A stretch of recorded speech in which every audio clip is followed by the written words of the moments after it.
नमस्कार. आपण जे प्रवचन ऐकणार आहात ते 2024 साली बडोद्यात हनुमान प्रासादिक मंडळातर्फे मारुती उत्सवात आयोजित केलेले प्रवचन आहे.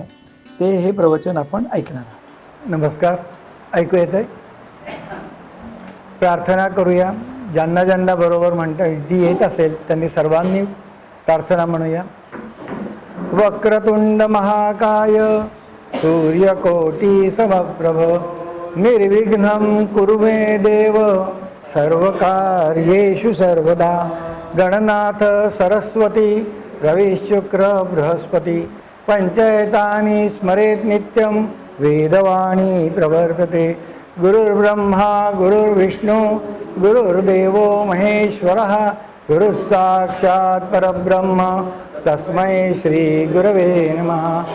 ध्यायेताजानबाहुं धृतशरधनुषं बद्धपद्मासनस्थं पीतं वासोवसानं नवकमलदल स्पर्धिनेत्रं प्रसन्नं वामां कारूरसीता मुखकमलमिलल्लोचनं नीलदाभं नानालङ्कारदीप्तं दधतमर्जटा मण्डलं रामचन्द्रं मनोजवं मारुततुल्यवेगं जितेन्द्रियं बुद्धिमत्तां वरिष्ठं वातात्मजं वानरयूथमुख्यं श्रीरामदूतं शरणं प्रपद्ये.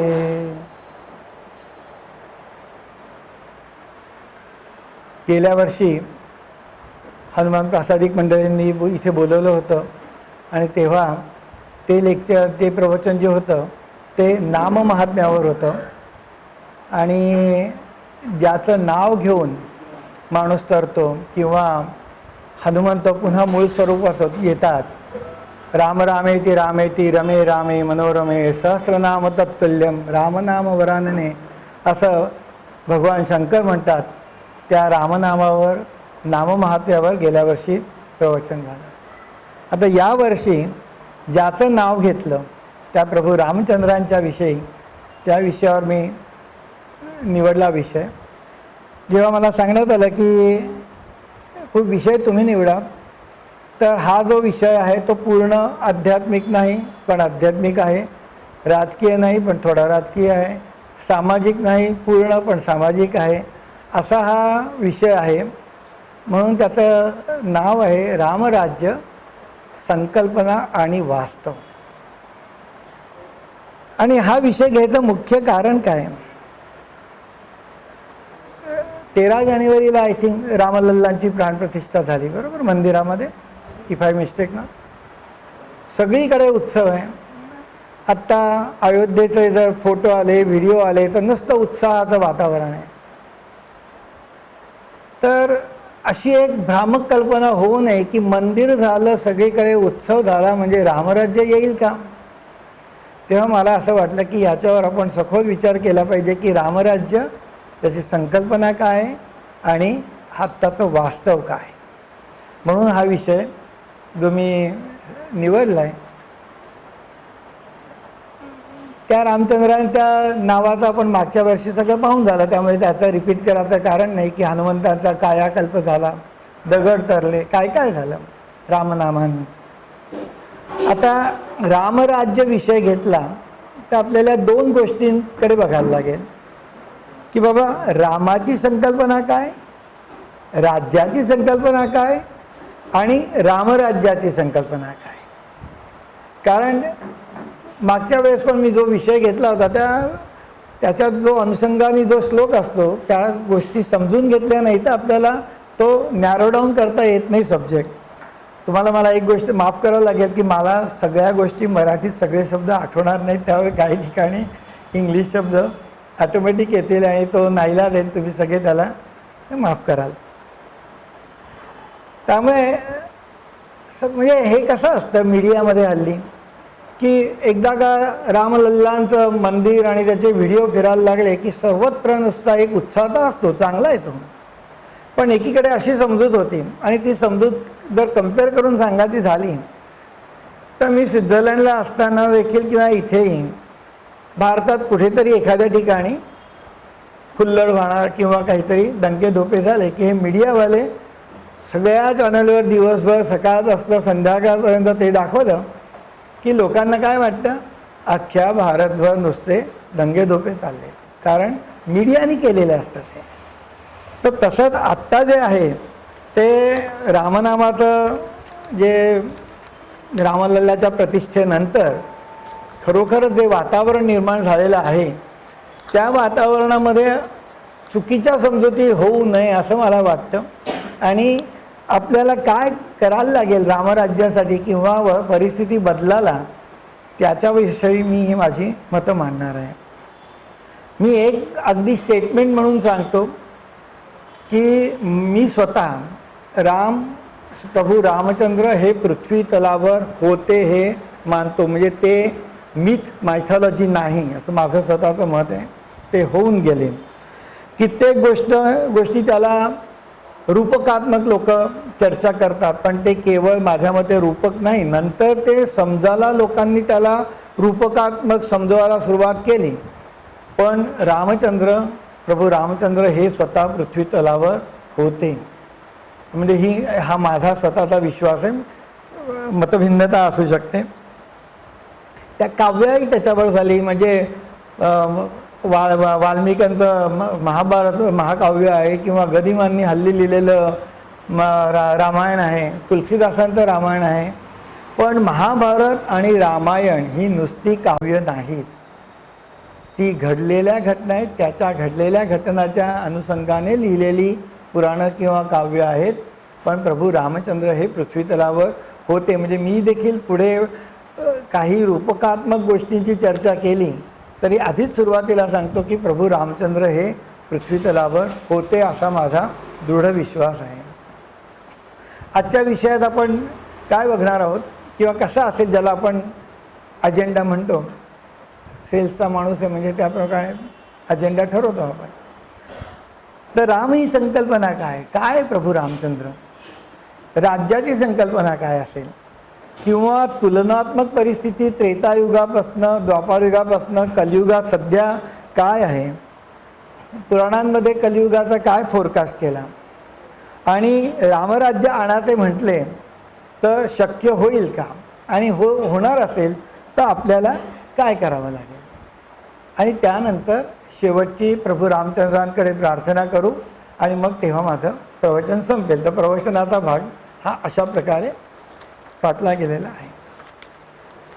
काल इथे भजन मंडळ झालं, आरत्या वगैरे होतात. युगे 28 विटेवरी उभा, वामांगी रखुमाई दिसे दिव्य शोभा. आपण नेहमी म्हणतो. आपण ज्याला जे म्हणतो, एखादी आरती मी जर म्हटली सुखकर्ता दुःखहर्ता, तर माझं कन्व्हिक्शन पाहिजे की ती देवता माझं विघ्नहरण करणार आहे. जर मी म्हटलं युगे 28 विटेवरी उभा, तो मला नक्की कन्व्हिन्स झालं पाहिजे, कन्व्हिन्स की विठ्ठल 28 युग तिथे उभा आहे. नाही तर त्या आरत्या म्हणण्याला काही अर्थ नाही. जे तुम्ही म्हणता, जी आरती म्हणता, जे सुक्त म्हणता, त्याच्यावर तुमचं कन्व्हिक्शन नसेल, विश्वास नसेल, तर त्या शब्दांचे गुणधर्म तुम्हाला इफेक्ट येत नाही. मग आता 28 युग तो उभा आहे. आता एक युग म्हटलं तर आपण काय म्हणतो आपण की बाबा सत्ययुग होतं, त्रेतायुग होतं, द्वापारयुग होतं, आता कलियुग चाललं आहे. सत्ययुग होतं 4 लाख वर्षाचं, आता त्रेतायुग होतं आणखीन 8 लाख वर्षाचं, मग 12 लाख वर्षांचं होतं समजा द्वापारयुग, आणि त्यानंतर आलं कलियुग. माझे वडील जेव्हा इथे रामायण संशोधन संस्था होती त्याच्यात काम करायचे, घरी आले की आम्हाला त्यातल्या नवीन सापडलेल्या गोष्टी सांगायच्या. तर त्यावेळी लायब्ररीमध्ये अनेक प्रकारचे अनेक रामायणांची व्हर्शन्स असायची. सांगायचा मुद्दा असा की त्या व्हर्शनमध्ये एकदा बाबा म्हणाले की एका ठिकाणी सीतामाई म्हणते की तिला जेव्हा रामचंद्र सांगतात की तुला इथे राहायचं असेल तर मी वनवासात जाईन, तर सीतामाई म्हणतात की असं कोणतं रामायण आहे की ज्याच्यात सीतामाई वनवासात गेल्या नाहीत. सांगायचा मुद्दा असा की ही सायकल्स आहेत, म्हणजे जी मन्वंतर आपण म्हणतो, युगानुयुग म्हणतो, ही सायकल्स 0पासून स्टार्ट होऊन पुन्हा परत होऊन पुन्हा तिथनं स्टार्ट होणार आहेत, होत आहेत, झाली आहेत आणि ती चालूच राहणार आहे. त्यामुळे तेव्हा असं लक्षात आलं की हे रामायण हे एकदाच घडलेलं किंवा घडून जाणारं नाही आहे. जसं कृष्ण गीतेत सांगतात अर्जुनाला, अरे तुझे ना माझे अनेक जन्म होऊन गेले, आपण दोघं अनेक जन्मामध्ये एकत्र होतो, ते तुला आठवत नाही पण मला आठवत आहे. तर अशा प्रकारे हे रामायणामध्ये काय म्हणून त्यामुळे पहिल्यापासूनच खूप एक काहीतरी इंटरेस्ट असायचा. पण मला असं लक्षात आलं की आपल्याला काही सांगायचं असेल, जे कोणालाही गुगल करून सापडतं ते सांगण्यात काही कोणाला ऐकण्यात इंटरेस्ट नसतो. कारण हल्ली म्हणून कोणाला जोक पण सांगता येत नाही, कारण जोक सांगायला गेलं की तो आधीच व्हॉट्सअपमध्ये आलेला असतो. त्यामुळे माहिती पण सांगायची झाली तर ती काहीतरी आपण त्याच्यावर काम केलेली असली पाहिजे, असं माझं स्वतःचं मत. आता रामावतारांकडे यायचं झालं तर त्याच्या आधी कोणते कोणते अवतार झाले, तर मत्स्य झालं, कूर्म झालं, वराह झालं, नरसिंह झालं. डार्विनची थेअरी पाहिली तर हे उत्क्रांतीवाद पाहिला तर तो आपल्याला लक्षात येईल की कशी उत्क्रांती होत गेली. त्याचं जिवंत उदाहरण होतं की पहिला अवतार झाला तो मत्स्य, जलचर प्राण्याचा. पृथ्वी ही जलचर प्राण्यातनंच जलामधनंच पुढे आलेली आहे. तर ते 4 अवतार झाले सत्ययुगामध्ये. मग त्रेतायुगामध्ये कोण आले? वामन आले, परशुराम आले, प्रभू श्रीराम आले. नंतर द्वापार युगात आले श्रीकृष्ण. कोणी म्हणतात श्रीकृष्ण आणि बुद्ध, कोणी म्हणतात बलराम श्रीकृष्ण. वादाचा विषय नाही, ज्याला ज्याचे ज्याप्रमाणे म्हणायचे असतील ते आधीचे 9 अवतार म्हणजे होऊन जाऊन द्या. मग 10वा येणारे कल्की. माझ्या मते विष्णूच्या अवताराची कोणीही वाट पाहू नये, कारण जेव्हा जेव्हा अवतार झालेत ना तेव्हा लाखो माणसं मेली आहेत. म्हणजे काय की जेव्हा अत्यंत समाजाची परिस्थिती वाईट होते तेव्हा ते येतात. फक्त राम आणि श्रीकृष्ण या 2 अवतारामध्ये फरक काय आहे असं मी जेव्हा अभ्यास करत होतो, राम कशासाठी? राम राज्य म्हणून ओळखले जातात. आणि श्रीकृष्ण कशासाठी? युद्धनीती, कृष्णनीती आणि गीतेसाठी ओळखले जातात. रामाचा जो अवतार झाला तो म्हणजे जो पृथ्वीवर हातकार माजला होता, जो रावणाचा आणि इतर दैत्यांचा त्रास होत होता, त्या त्रासाला कंटाळून जेव्हा प्रभू विष्णूकडे सगळे लोक गेले आणि म्हणाले की काहीतरी करा याचा बंदोबस्त. जसं हुल्लड झाली की लोकल पोलिसांना गाठलं नाही की जाते होम मिनिस्टरकडे, सीबीआय येते नाही येते, तसं प्रभू विष्णूंकडे गेले आणि सांगितलं काहीतरी याचा आता बंदोबस्त करा. तेव्हा त्यांनी सांगितलं की मी. आणि पुन्हा प्रॉब्लेम काय होता की त्या रावणाला ब्रह्मदेवानी वर देऊन ठेवला होता की कोणाच्याही हातून त्याला तुला मृत्यू येणार नाही, फक्त आला तर मानवाच्या हातून येईल. म्हणजे मानवी स्वरूपात विष्णूंना येणं गरजेचं होतं. आणि त्या रिक्वेस्टमधनं रामचंद्रांचा अवतार झाला होता.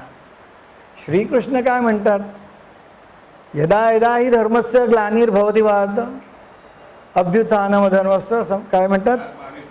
सुजाम्यहम्. आणि परित्राणाय साधूनां विनाशाय च दुष्कृतां स्थापनार्थाय संभवामी. तर डंके के चोट पर म्हणतात ना, तसं श्रीकृष्ण सांगतात की मी स्वतः येणार, मला बोलवायची गरज नाही. कुठल्या कुठल्या याच्यामध्ये सांगतात की मी आलोय, माझे वडील बरे आहेत. कोणी म्हणतात की मी प्रेषक आहे. श्रीकृष्ण ही भानगड ठेवत नाहीत. श्रीकृष्ण म्हणतात मी आलोय आणि वाईटाचा नाश करायला आलोय. मी सगळ्यांचा, चुकीच्या अर्थाने नाही, वडील म्हणजे बाप आहे. मी आलोय आणि मी जे जे वाईट आहे त्याचा नाश करायला परत परत पृथ्वीवर येईन. म्हणजे काय होतं की हे 2 ब्रँड होते, त्या ब्रँडमधला फरक समजावून घेतला पाहिजे की प्रभू रामचंद्रांना काहीतरी कारणासाठी यावं लागलं होतं आणि प्रभू श्रीकृष्ण स्वतःहून इथे अवतरले होते. असा दोघांमधला मला एक फरक जाणवला की काय भानगड हे प्रभू रामांमध्ये आणि श्रीकृष्णांमध्ये. म्हणजे ज्याला हल्लीच्या भाषेमध्ये म्हणतात ना की सुमोटो ॲक्शन. कोर्ट कधी कधी उगीचच्या उगीचमध्ये उलाढाल करायला सुमोटो ॲक्शन घेतात आपल्या इथे सुप्रीम कोर्ट वगैरे. तसं श्रीकृष्णांनी घेतलेली ही सुमोटो ॲक्शन होती की मी स्वतः येईन आणि दुर्जनांचा नाश करीन. आणि प्रभू रामचंद्रांना बोलवण्यात आलं होतं. तर अशा प्रकारे हे जे 10 अवतार होते त्यातल्यापैकी श्रीरामांचा जो अवतार होता, आता त्याच्या आधी काय की ही राम संकल्पना काय आहे की संकल्पना म्हटल्याबरोबर माझ्या मनात आलं की संकल्पना जी असते ती एक्झिक्यूट करायला एक संकल्प लागतो. उद्या इथे आपल्या इथे लघरुद्र म्हणा किंवा जी काही रुद्राचे आवर्तनं होतील, गुरुजी जो कोणी पूजेला बसेल त्याला हातात पाणी घ्यायला सांगतील ना म्हणतील अस्माकं सकल कुटुंबानां सहपरिवाराणां द्विपदच दुष्पद सहितानां क्षेमस्थैर्य blah blah blah blah blah blah सगळं झालं, पाणी सोडा सांगतात, पाणी सोडा. आता माझ्या मनात विचार आला की हे पाणी सोडण्याचा प्रकार काय काय. मी पूजेच्या अनेक अंगांविषयी अभ्यास केला होता, पण हे पाणी सोडण्यावर संकल्प करताना पाणी सोडण्याचं काय महत्त्व याचं मला काही गणित कळत नव्हतं.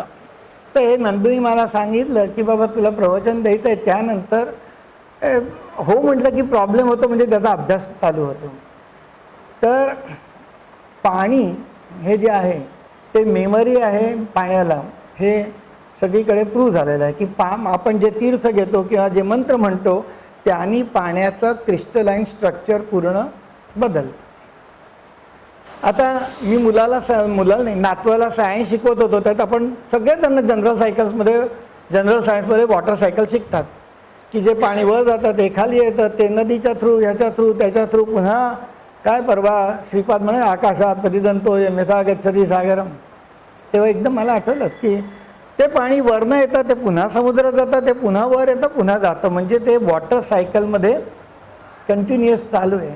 आता तुम्ही जो संकल्प केला तो संकल्प जगातल्या अणुरेणू इथरपर्यंत पोचला पाहिजे. तो पोचणार कसा?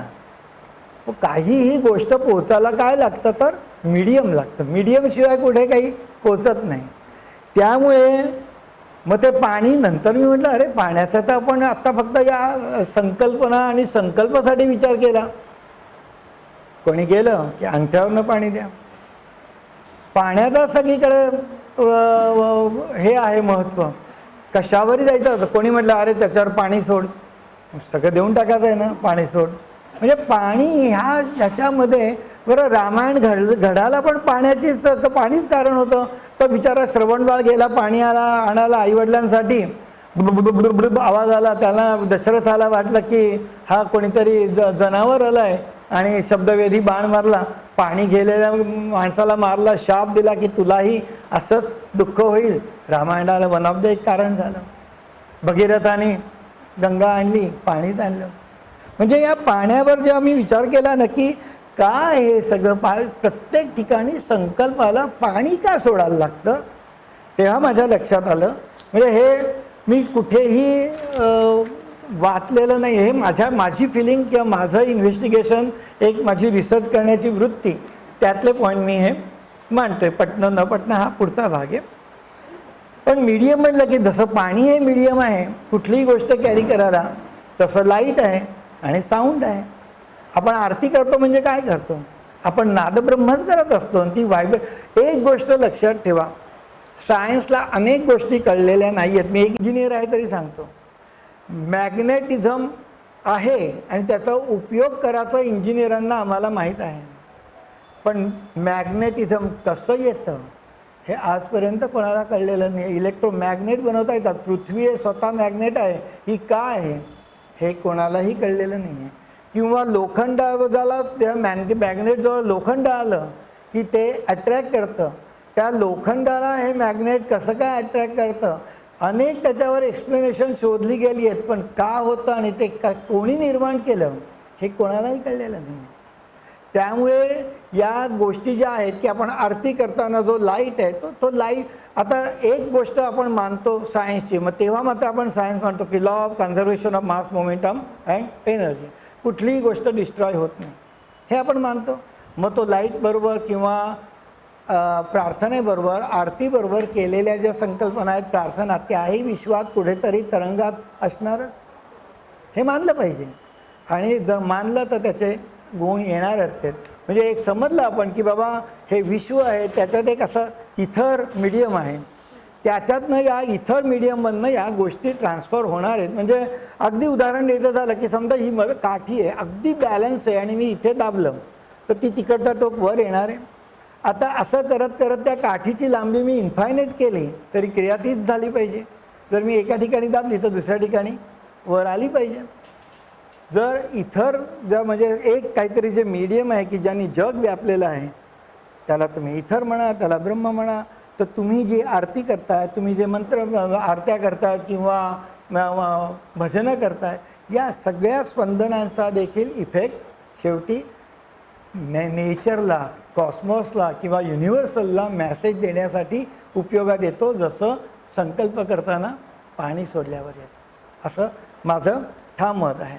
आणि पूर्वी लोकांना विश्वास नसता वाटला की लाईट आरती केल्याने मी काहीतरी कम्युनिकेट करतो आहे.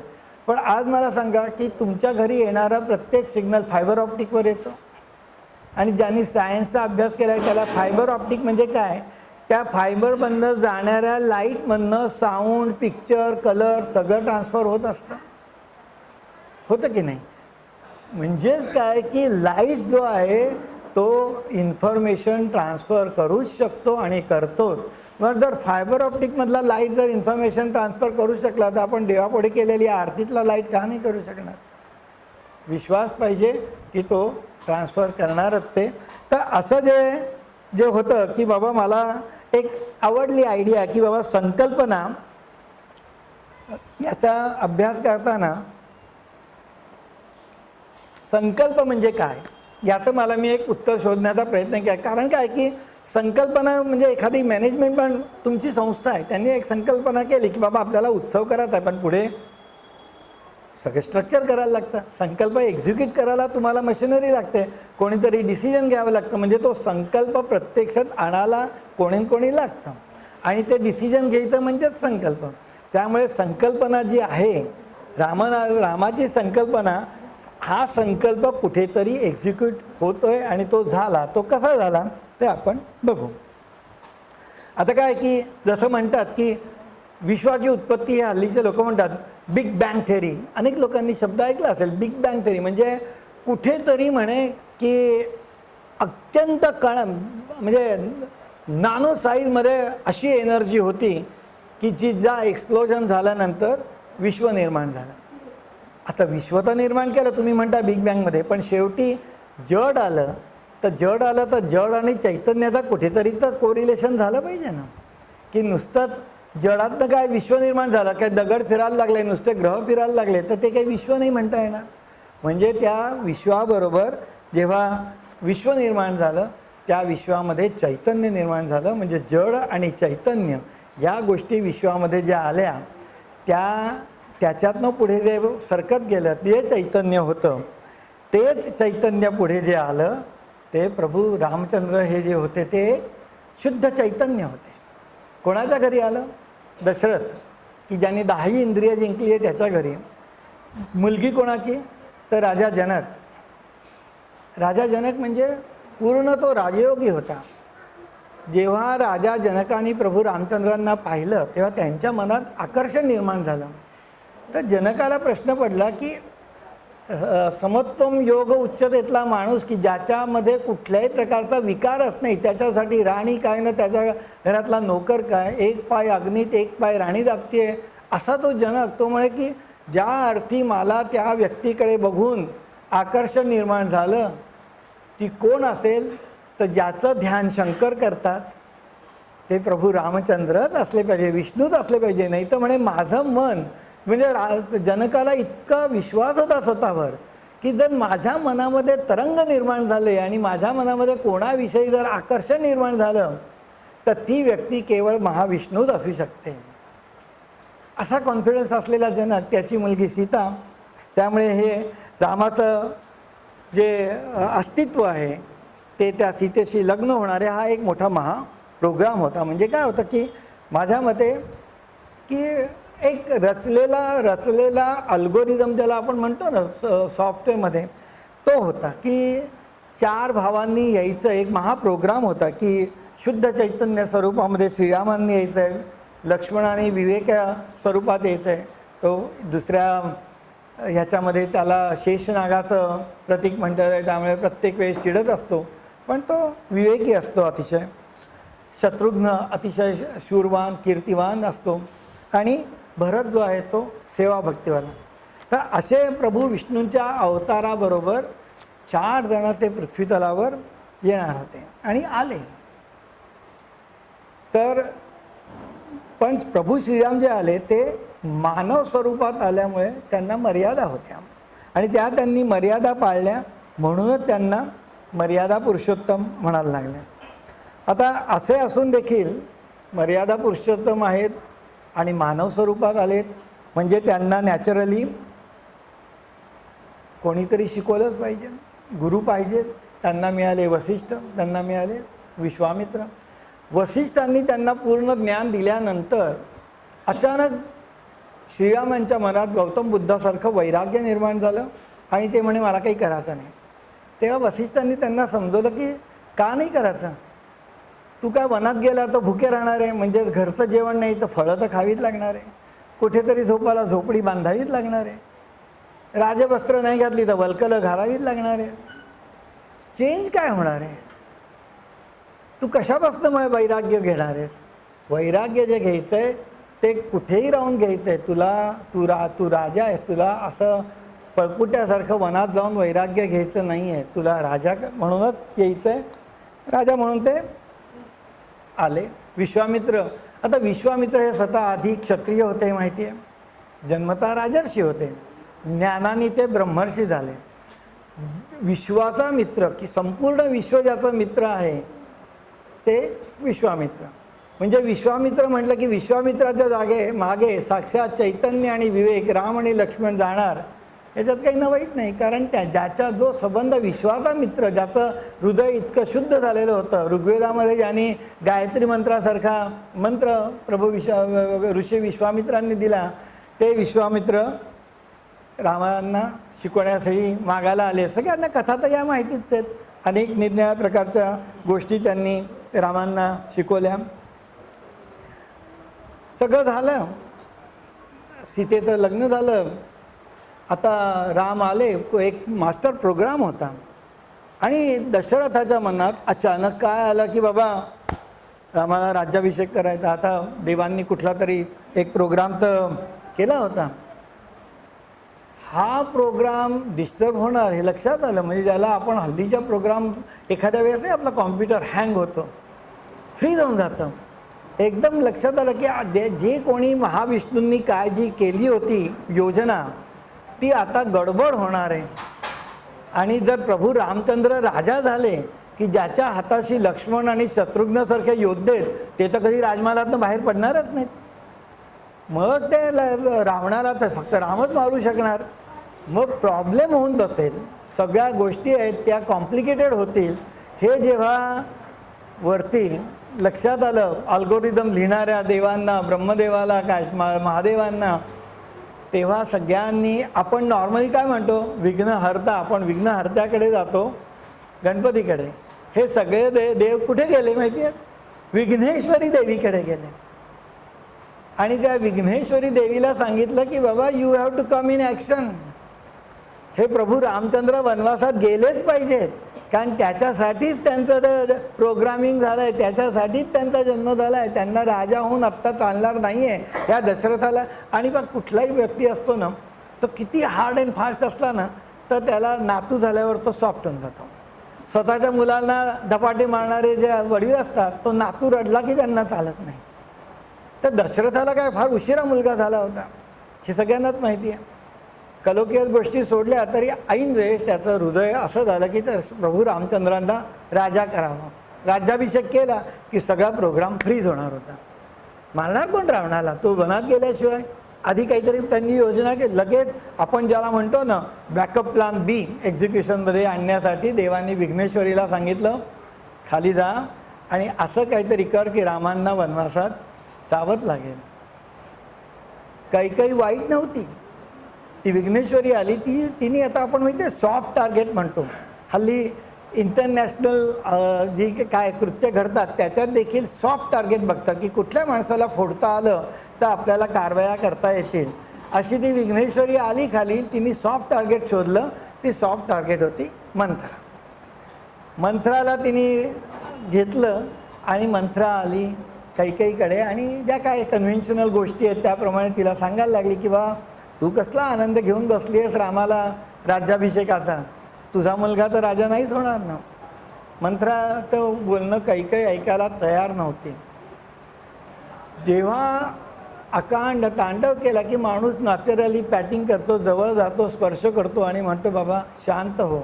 ज्या क्षणी तिने स्पर्श केला मंथराला, त्या क्षणी जसा करोना व्हायरस स्पर्शाने येत होता ना, झालं मंथरामधला जो डाव होता तो आला कैकेयीमध्ये. आणि कैकेयीला पुन्हा भयंकर त्यांनी देवांनी असं सगळं प्लॅनिंग केलं होतं, प्लॅन बी, की आधी तू रामाला वनवास मागू नकोस, मागितला की दशरथ मूर्छित झाले तर दुसरा वरच एक्झिक्यूट नाही होणार. So you have to determine the sequence of event. Logistic तू नक्की लक्षात ठेव की आधी भरताला राज्य माग. भरताला राज्य मागितलं तर काय, प्रभू रामचंद्र तर केवळ चैतन्य मूर्ती होते, ज्यांच्या हृदयात पाप ही वस्तूच नव्हती. त्यामुळे ते म्हणाले ठीक आहे, भरत राज्य करतोय ना, मला काय प्रॉब्लेम आहे, जाऊ दे. कैकेयीने रेस्ट अश्युअर केलं, देवांनी रेस्ट अश्युअर केलं की एक तर गोष्ट, एक हर्डल रेस असते त्यातलं एक हर्डल तर गेलं.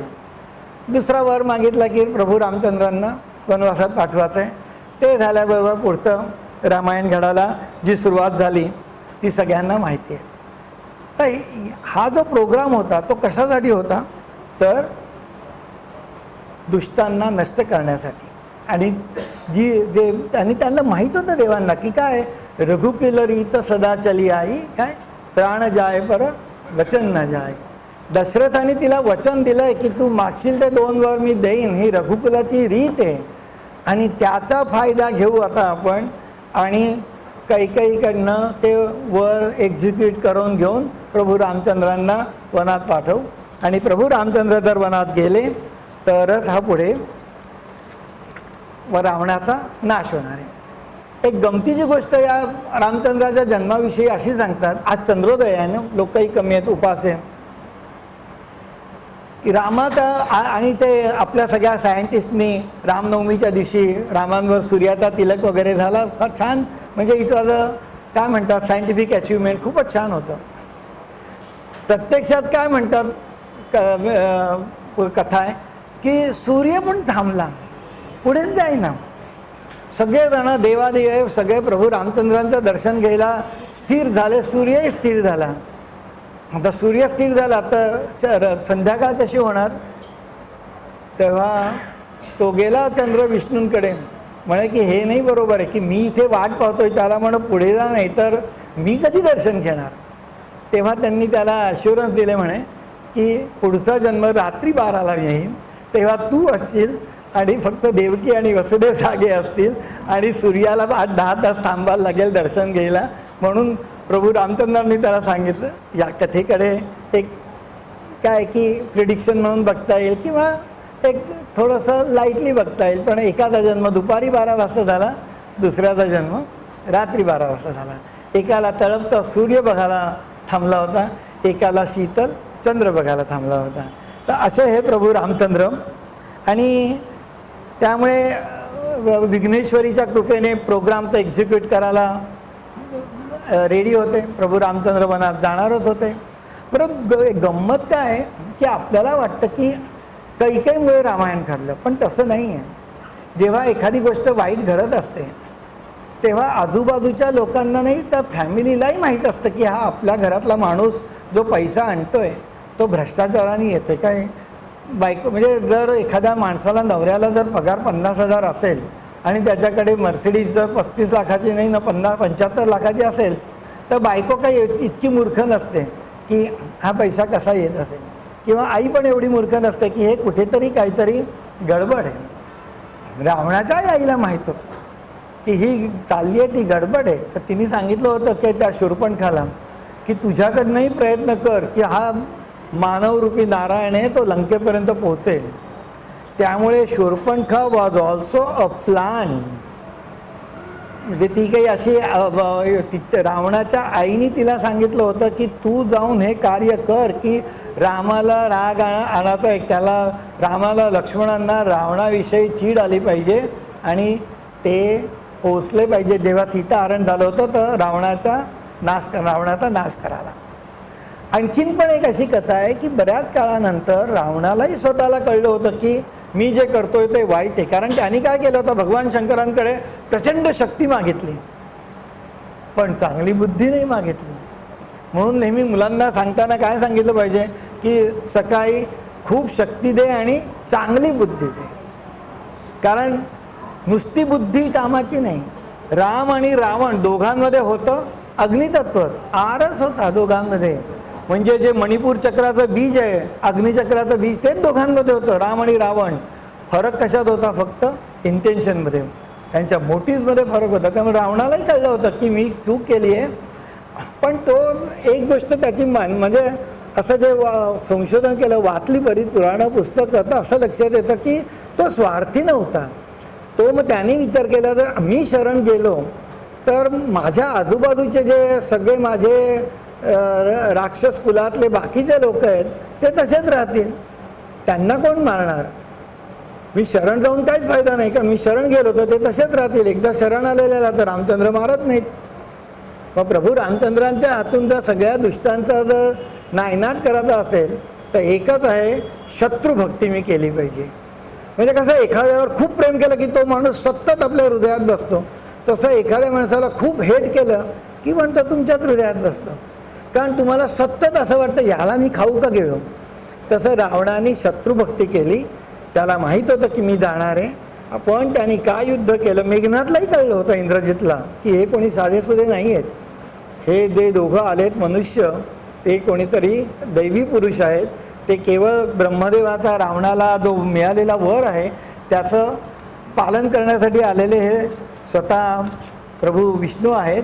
तरी रावणाने, कारण रावण प्रचंड ज्ञानी होता, त्याच्यात काही शंका नाही. केवढी त्याने, तो कुबेराचा सावत्र भाऊ होता, त्याने लंका कुबेराकडनं हिसकावून घेतली होती. म्हणजे एकदा त्याची आई म्हणाली की तो कुबेर बघ, जसं सांगतात ना, तो बघ कसा पहिला आहे, तो तू तुझ्या प्रगतीपुत्रकात 3-3 लाल लाईन लागत आहेत.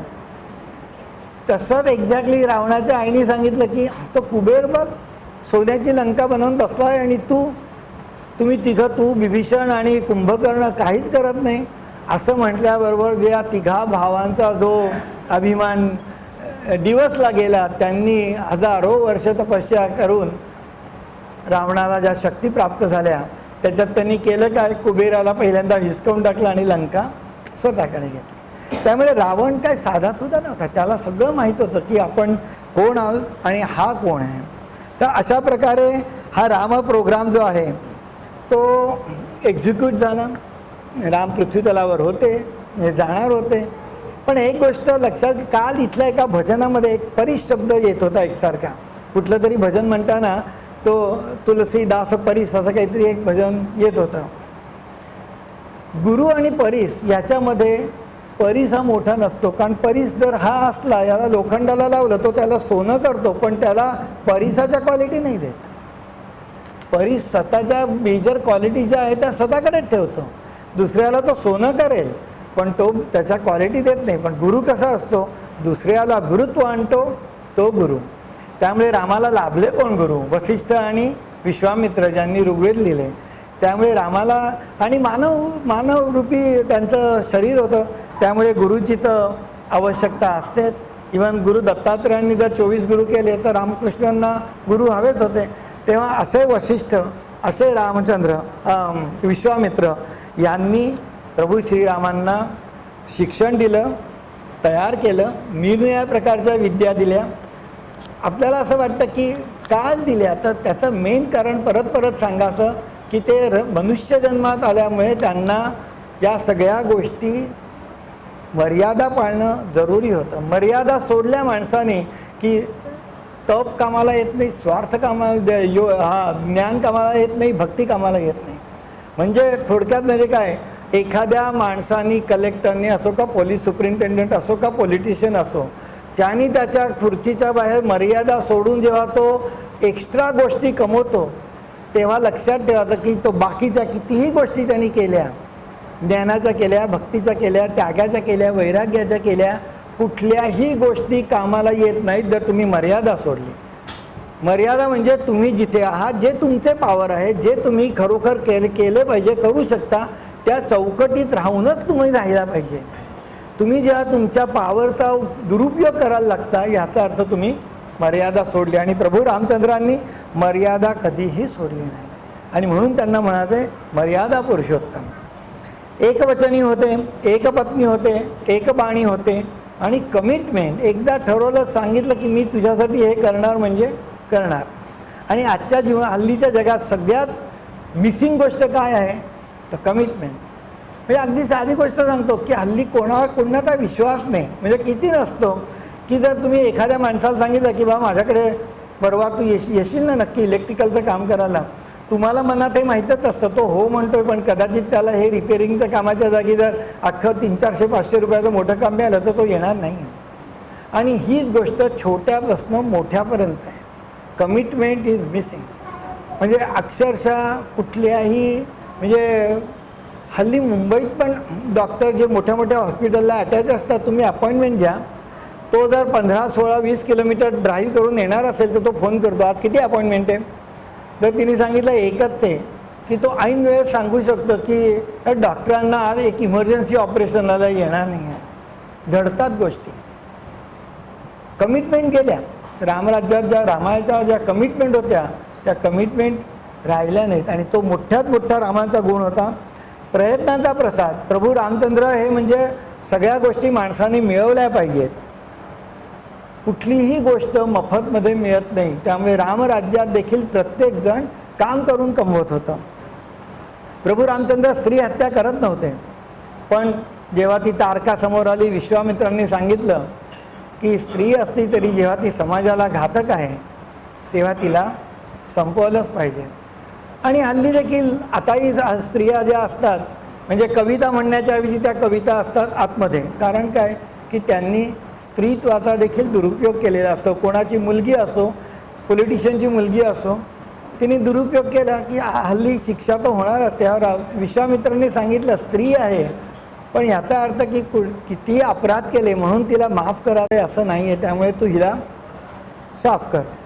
पूर्ण योद्धा होते, पुरुषत्व होतं, मनात पाप नाही. रामचंद्र म्हणजे काय साक्षात ती जी ही आहे चेतना आहे. त्यामुळे त्यांनी कैकेयीने सांगितलं भरत राज्य होईल.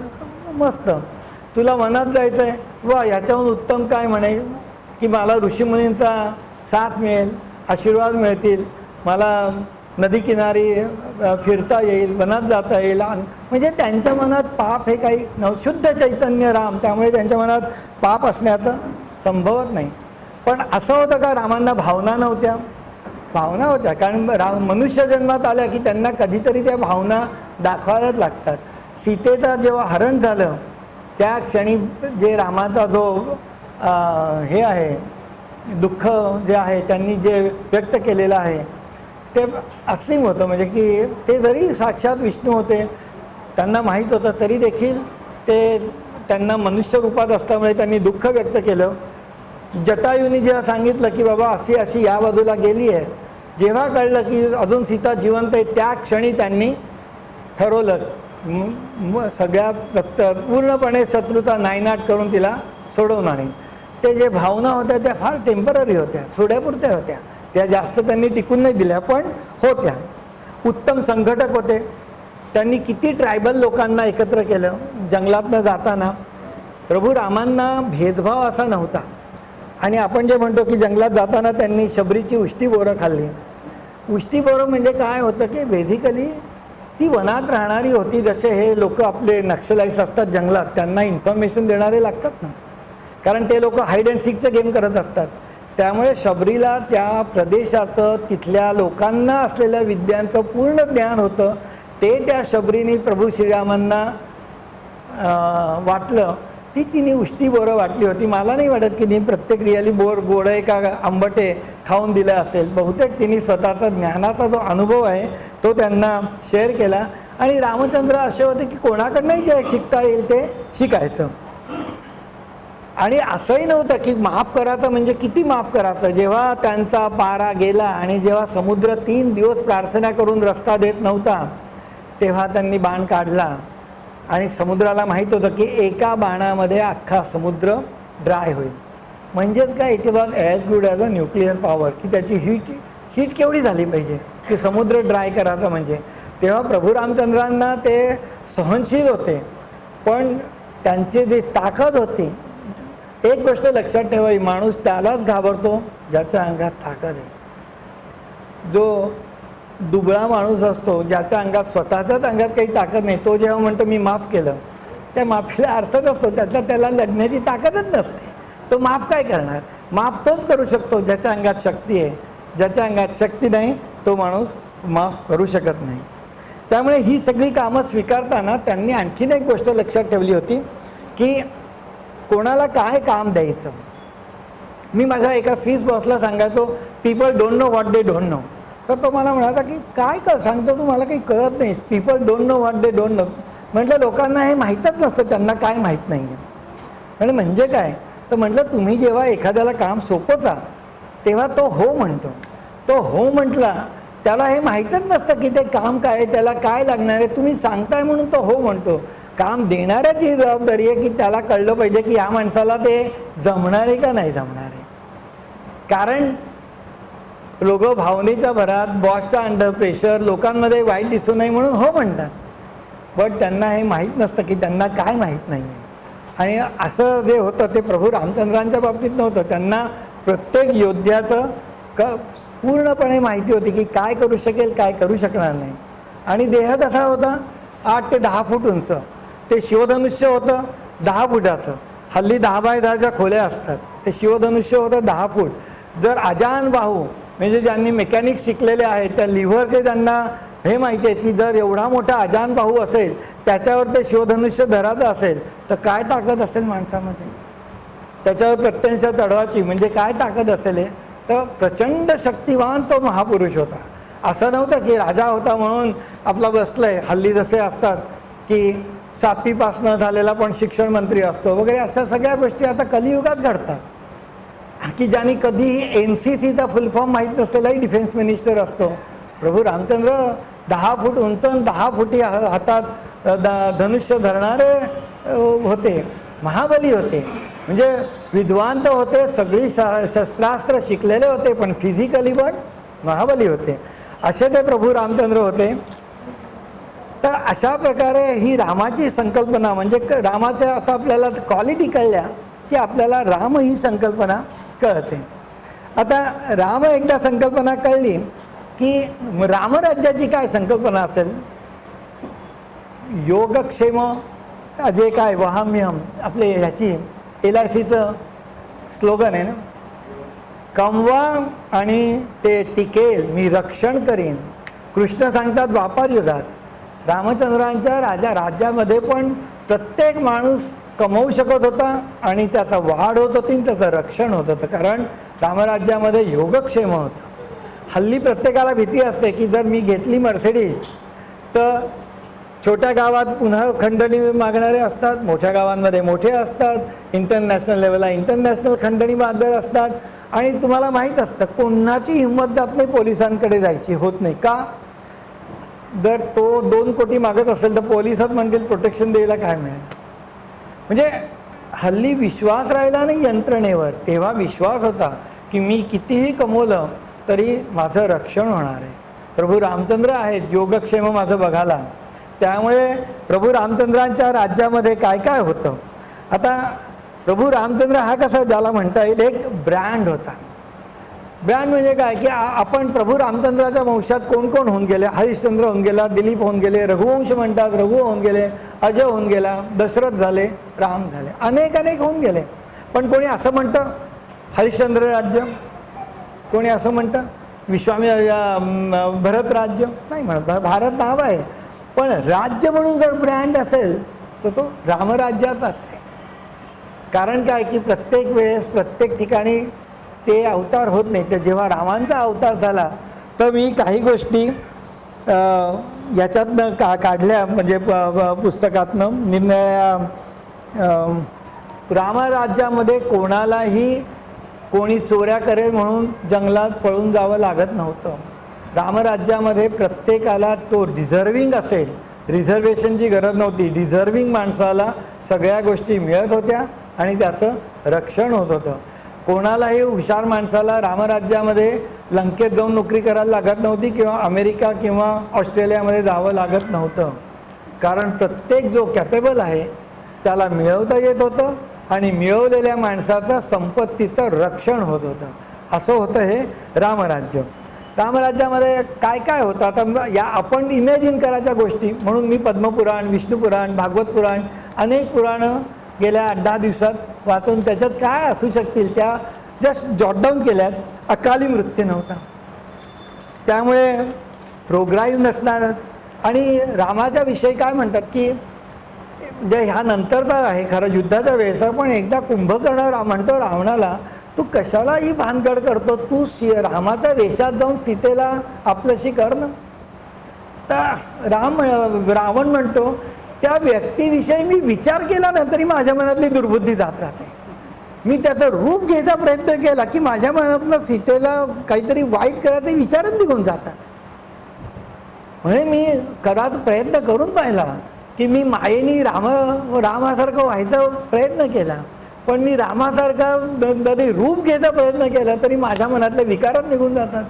करणार काय मी? त्यामुळे तू उठ आणि रामाशी युद्ध कर.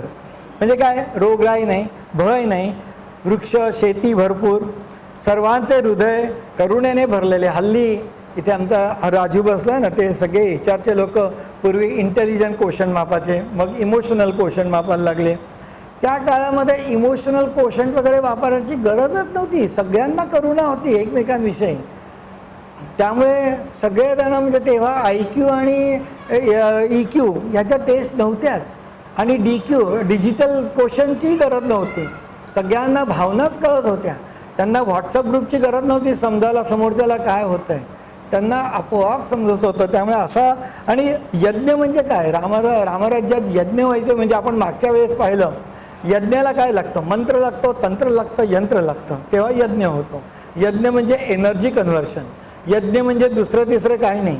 हे आपण जे मंत्र म्हणून आहुती टाकतो आणि त्याला यज्ञ म्हणतात, तेव्हाही यज्ञच आहे. पण खरी यज्ञाची व्याख्या माझ्यासारख्या इंजिनियरला तुम्ही म्हणाल तर काय आहे की यज्ञ म्हणजे conversion of energy, research and development, शस्त्रास्त्र डेव्हलप करणं, लोकांच्या सोयीसाठी लागणाऱ्या वस्तू डेव्हलप करणं, हे जे लोक करत होते. आता ज्यांनी रामाना ट्रेन केलं त्या विश्वामित्रांना रावणाला नसतं मारता आलं, पण डिव्हिजन ऑफ वर्क होतं की बाबा मी शस्त्रास्त्र डेव्हलप करीन, तू त्याचा वापर कर. म्हणजे DRDO आणि इस्रो यांचं काम निराळं, आणि फ्रंटवर लढणारे आणि राफेल चालवणाऱ्या वैमानिकांचं काम निराळं. तसं ते डिव्हिजन ऑफ वर्क होतं. भरपूर यज्ञयाग म्हणजे रिसर्च अँड डेव्हलपमेंट चालू होत्या, दळणवळणाची पूर्ण साधनं होती, भरपूर संपत्ती होती, सगळे धनाने समृद्ध होते. एक गोष्ट लक्षात ठेवायची, भाविक व्हायचं म्हणजे भिकारी व्हायचं नाही. भाविक व्हायचं म्हणजे संपूर्ण समृद्धीनी, संपूर्ण धनाने, विद्येनी, शरीराने, सगळ्यांनी समृद्ध व्हायचं. तरी तुम्ही भाविक होऊ शकता. एखाद्याने भक्त होणं म्हणजे सुदामा होणं असं मी नेहमी म्हणतो, जरुरी नाही आहे. सुदामा होऊनच भक्ती करता येत नाही, राजा जनक होऊन देखील भक्ती करू शकतात. त्यामुळे रामराज्यामध्ये सगळेजण, आणि स्त्रियांचं वर्णन करताना मी माझ्या मिसेसला म्हटलं की फार सुंदर वाक्य लिहिलं आहे, फक्त कटिभाग दुर्बल होता, अन्य सगळ्या सुडौल होत्या. म्हणजे असंही नव्हतं की काय बायका स्वतःकडे दुर्लक्ष करत होत्या, अत्यंत रेखीव सुडौल बायका होत्या, आणि त्यांचा फक्त नाजूक किंवा दुर्बल भाग होता, तो कटिभाग होता, असं पुराणांमध्ये वर्णन आहे. शस्त्रास्त्र कोणी घरी ठेवत नव्हतं, अस्त्र कोणाच्या घरी असायचे. आता हे गणपती बनवतात, त्यांना लागणारी जर काही आयुधं असतील, काही मशिनरी लागत असतील, तीच माणसं रिस्पेक्टिव्ह सोनाराच्या घरी हातोडे होते, लोहाराच्या घरी सोनाराकडे त्याची टूल्स होती. कोणीतरी मला लुटून नये म्हणून एखादा लोखंडी बार ठेवला आहे, पॉलिटिशियन हल्ली पिस्तूल घरी घेऊन ठेवतात, मध्ये कोणालाही मारतात, तसल्या भानगडी रामराज्यात नव्हत्या.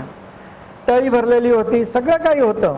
आणि सगळ्यात महत्त्वाचा पॉईंट म्हणजे न्याय व्यवस्था, ज्युडिशियरी सिस्टीम जिथे इन प्लेस असते, ज्याला म्हणतात, जिथे न्याय लवकर मिळतो, तिथेच राज्य सरकार म्हणजे राजाचा किंवा सरकारचा धाक असतो.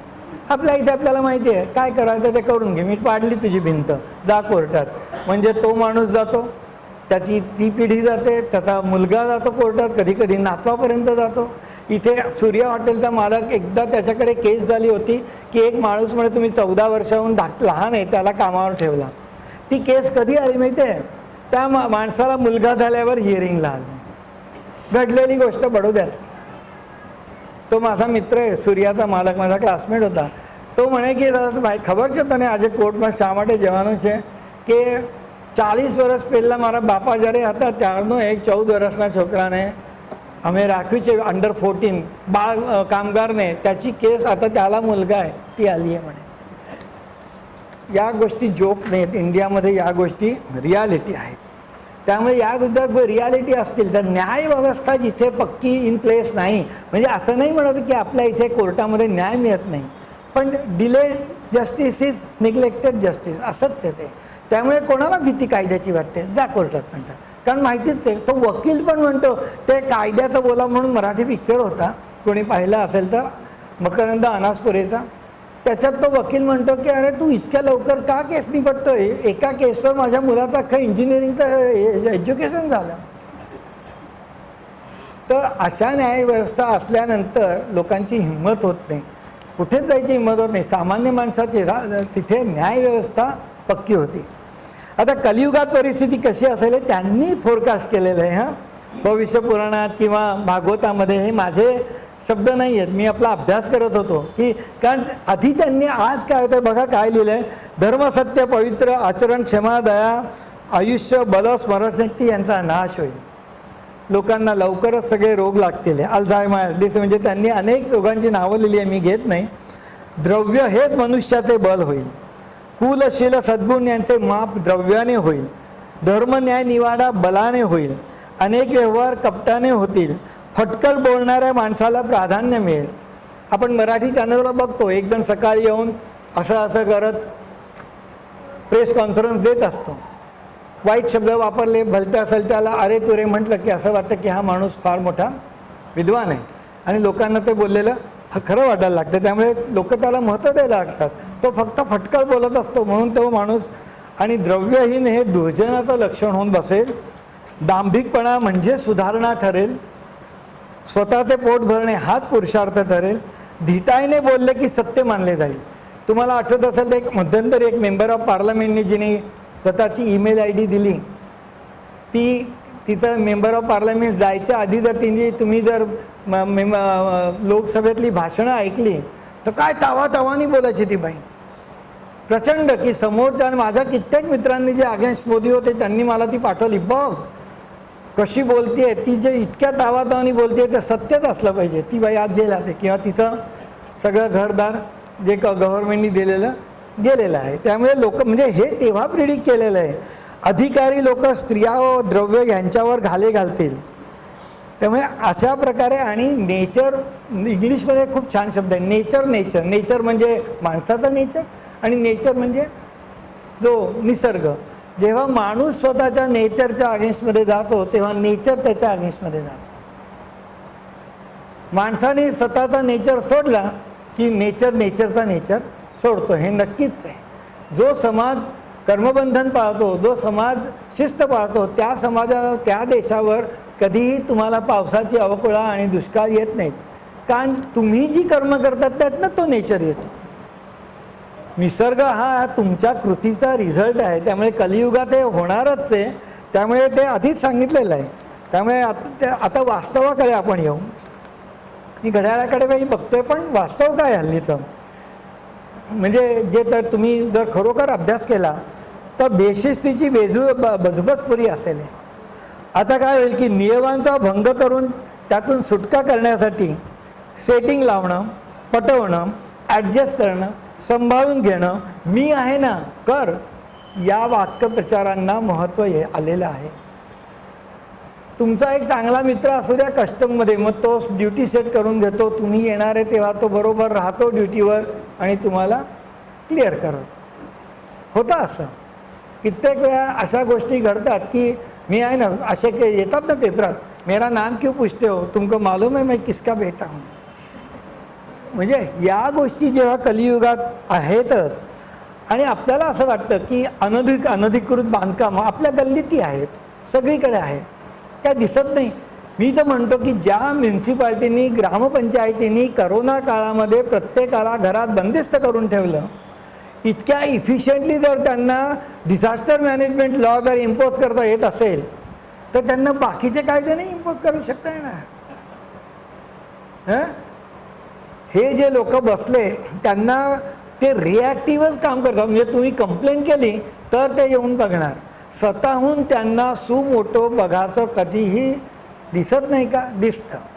एखाद्या माणसाने नुसत्या एखाद्या मेंबर ऑफ पार्लमेंटच्या फॉर्मवर सही केली की तो मोठा एवढा मोठा होऊन बसतो आणि काही अधिकाऱ्यांना फुकट काही गोष्ट दिली की तो मोठा साहेब होऊन बसतो. तो वाटेल ते करू शकतो हल्लीच्या काळामध्ये, कारण त्याला माहीत आहे की मला प्रोटेक्शन आहे. ही हल्लीची परिस्थिती आहे. जेल हा धंदा झाला आहे, न्याय हा धंदा तर झालाच आहे. केसेस चालत नाही. म्हणजे ज्या गुन्ह्यासाठी माणूस जेलात असतो त्याहून जास्त काळ तो ऑलरेडी जेलात असतो. म्हणजे त्याच्यावर एक 420चा गुन्हा झाला आणि त्याला 2 वर्ष शिक्षा होणार असेल तर तो 5 वर्ष ऑलरेडी केस चालली नाही म्हणून असतो. आणि तो का असतो? तर त्या जेलरला, त्याला त्या जेलात साफसफाई करणारे, फूड सप्लाय करणारे, कपडे देणारे, धुलाई करणारे, म्हणजे हा काय लॉन्ड्री देणारे, बेडशीट देणारे, हे सगळे कैद्यांच्या प्रपोर्शनमध्ये पैसे असतात, प्रो रेटा असतात. त्यामुळे इव्हन कोणालाही असं वाटत नाही उगीच्या उगीच सगळे जेलातनं बाहेर जावे, केवढा मोठा धंदा बसून जाईल.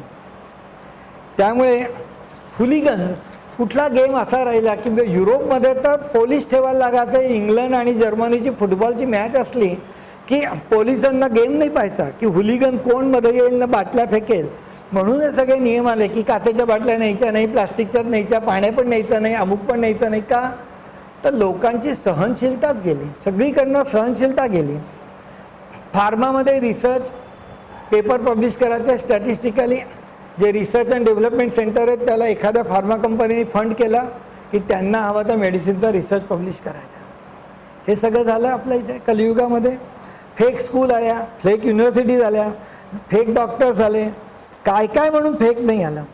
म्हणजे अशा गोष्टी घडल्या आहेत इंडियामध्ये की एकाला स्टेन घातलं म्हणून तो अमेरिकेत गेल्यावर तिथल्या लोकांनी सांगितलं तुझ्याकडनं बिल घेतलं पण स्टेन घातलंच नाही आहे, कारण तुला नुसती एन्जिओप्लास्टी करूनच काय ते सफिशियंट होतं, काय एन्जिओग्राफी करून तुला स्टेन घातलेलाच नाही तुझ्या. तेव्हा त्यांनी मोठी केस केली हॉस्पिटलवर, त्याच्याकडे बिल होतं स्टेन घातल्याचं. अमेरिकेमध्ये त्याला लक्षात आलं की स्टेन घातलीच नव्हती. म्हणजे ही आपल्या इथे सध्याची परिस्थिती आहे. ड्रायव्हिंग कोणीही नियम पाळत नाही. श्रीमंतांचे कुत्रे, आम्ही मुंबईत राहतो, मोठे मोठे कुत्रे असतात, ती माणसं फॉरेनला जातात, तिथे बघतात कुत्र्यांनी शी केली की शी उचलायला लागते. भारतामधल्या श्रीमंताचं लक्षण काय? तर मी जर्मन शेफर्ड घेऊन जाईन आणि तो नॅचरल विधी कुठेही करेल, मी उचलणार नाही म्हणजे मी मोठा अधिकारी, मग मी मोठा श्रीमंत. ही अशा प्रकारची जेव्हा बजबजपुरी सगळीकडे माजली आहे, याचा जेव्हा उच्चांक येईल तेव्हा काय होईल माहिती आहे? तेव्हा कलीचा अवतार येईल. जो कल्की म्हणून देव यायचा आहे ना, तो अजून आपल्याला जे वाटतं आहे की खूप वाईट झालं आहे, तर वाईट झालेलं नाही आहे. इथं अजून कलियुगाची फक्त खूप सुरुवात आहे, अजून तर खूप पुढे जायचं आहे. म्हणजे इतक्या थराला जाणार आहे वाईट गोष्टी की त्या म्हणजे जर वाचल्या ना तर आपल्या अंगावर काटा येतो. पुराणं वाचली तर आपल्या इथे मेट्रोलॉजीचा फोरकास्ट चुकतो, पण त्या पुराणात लिहिलेल्यांचा फोरकास्ट चुकत नाही आहे अनफॉर्च्युनेटली. त्यांनी जे जे काही हजारो वर्षापूर्वी कुठल्या दिव्य चक्षुनी लिहून ठेवलं आहे, कुठल्या कॉस्मिक वातावरणामध्ये ज्या गोष्टी घडतील या त्यांनी बघितल्या आहेत, त्या सगळ्या घडून राहिलेल्या आहेत. मग हे आपल्याला बदलता येईल का? का आपण नुसती चर्चा करत बसायची? बदलता नक्कीच येईल, पण त्याच्यासाठी आपल्याला प्रयत्न केला. म्हणजे वास्तव बदलायचं असेल तर आपल्याला काय सगळ्यात महत्त्वाचं, आता राज्य ही संकल्पना काय आहे? आपण रामाचं बघितलं, रामाच्या काळचं राज्य बघितलं, बिघडलेली परिस्थिती काय होती हेही बघितलं. आता राज्य म्हणजे राज्य काय केव्हा होतं? जेव्हा लँड असते, राज्य व्हायला जागा लागते, त्या जागेवर सार्वभौमत्व लागतं आणि लोक लागतात. निर्जन जागेवर राज्य नाही होत. राजा कोणावर राज्य करणार? चीफ मिनिस्टर कोणावर राज्य करणार? प्राईम मिनिस्टर कोणावर राज्य करणार? लोकांवर. जिथे लोक नाहीत तिथे राज्य नाही. म्हणजे राज्याची कायद्याची मूलभूत कल्पनेमध्ये काय लागतं? जमीन लागते, जमिनीवर त्या लोकांचं सार्वभौमत्व लागतं, लोकसंख्या लागते आणि मग त्याला सरकार लागतं. आता तेव्हा राजा होते, आता सरकार आली, कुठे हुकुमशाही आहेत, कुठे कम्युनिझम आहे, पण म्हणजे मग ती गव्हर्निंग यंत्रणा लागते. तेव्हा लोकांशिवाय राज्य नाही, श्रोत्यांशिवाय प्रवचन नाही. त्या कोणी श्रोताच नसेल. पण असेही मी पाहिलेत पुराणिककार की जे फक्त देवांसमोर बसून पण पुराणं करायचे पूर्वी, आणि ते म्हणाले आम्ही देवाला ऐकवतोय आणि देवांसमोर पुराण करणारे लोक पण होते. आता हे बदलाचं असेल तर याच्यात दोन ॲप्रोच असतात, एक टॉप डाऊन ॲप्रोच आणि एक bottom up approach. Top down approach म्हणजे काय, कम्युनिस्ट कंट्री असली तर तो काइंड ऑफ हुकुमशाह असतो, तो जर सांगेल ते नियम सगळ्यांना पाळायला लागतात. नाही पाळले तर तुम्हाला कुठल्या तरी कारणास्तव हॉस्पिटलमध्ये गेला की तुम्ही कोमात जाता, की विषय संपला. लोकशाहीमध्ये तसं करता येत नाही, त्यामुळे टॉप डाऊन ॲप्रोच करणं फार अवघड असतं. इमर्जन्सीमध्ये जेव्हा नसबंदी झाल्या तेव्हा ते गव्हर्नमेंट उडलं, त्यामुळे टॉप डाऊन ॲप्रोच असे चालत नाहीत. म्हणजे मग काय करायला लागतं, बॉटम अप ॲप्रोच करायला लागतो. म्हणजे लोकांनी जागृत होऊन काहीतरी करायला लागतं. जी इंडस्ट्रीमध्ये असतात, मॅनेजमेंट असतात, त्या इन्स्ट्रक्शन देतात, तुम्ही हे असं करायचं आहे, करायचं म्हणजे करायचं आहे.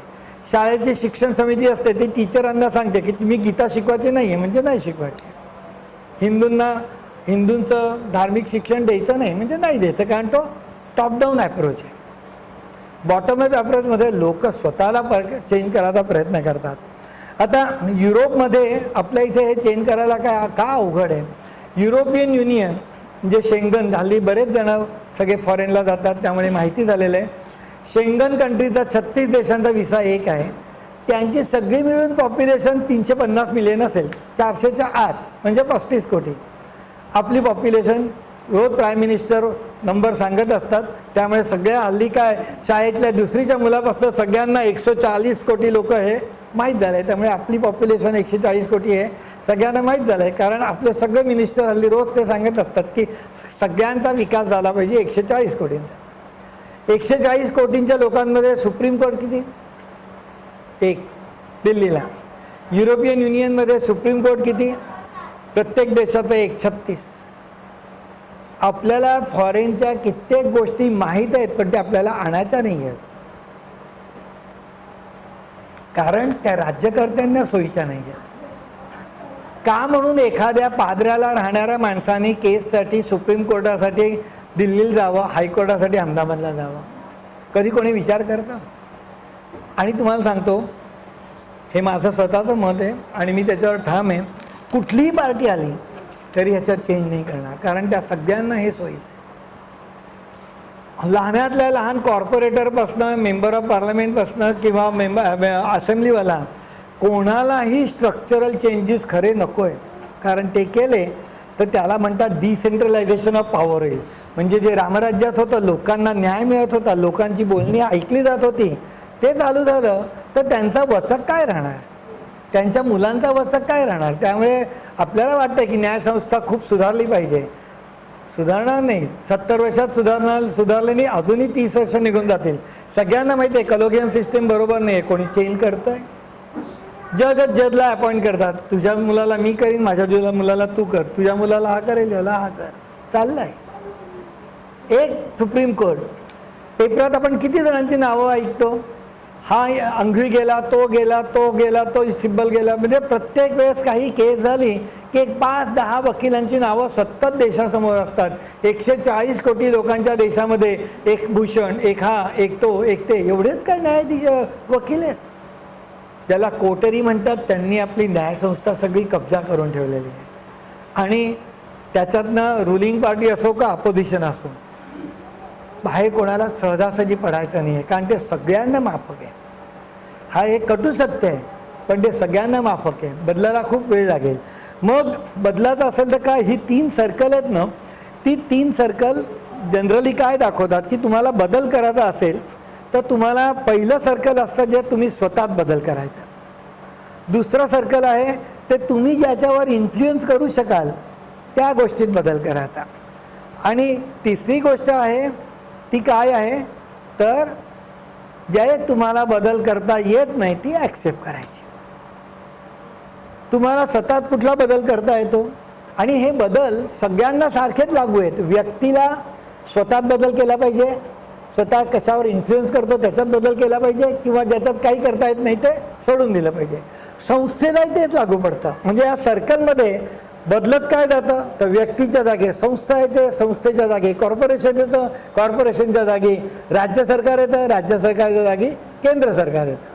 मग केंद्र सरकार काय म्हणतं की आपण भारतासाठी काय बदल केला पाहिजे, आपण कशावर इन्फ्लुएन्स केला पाहिजे, करता येईल आणि आपल्याला कशावर काहीच नाही करता येणार. त्यामुळे आपण येऊया यातनं मार्ग कसा काढायचा.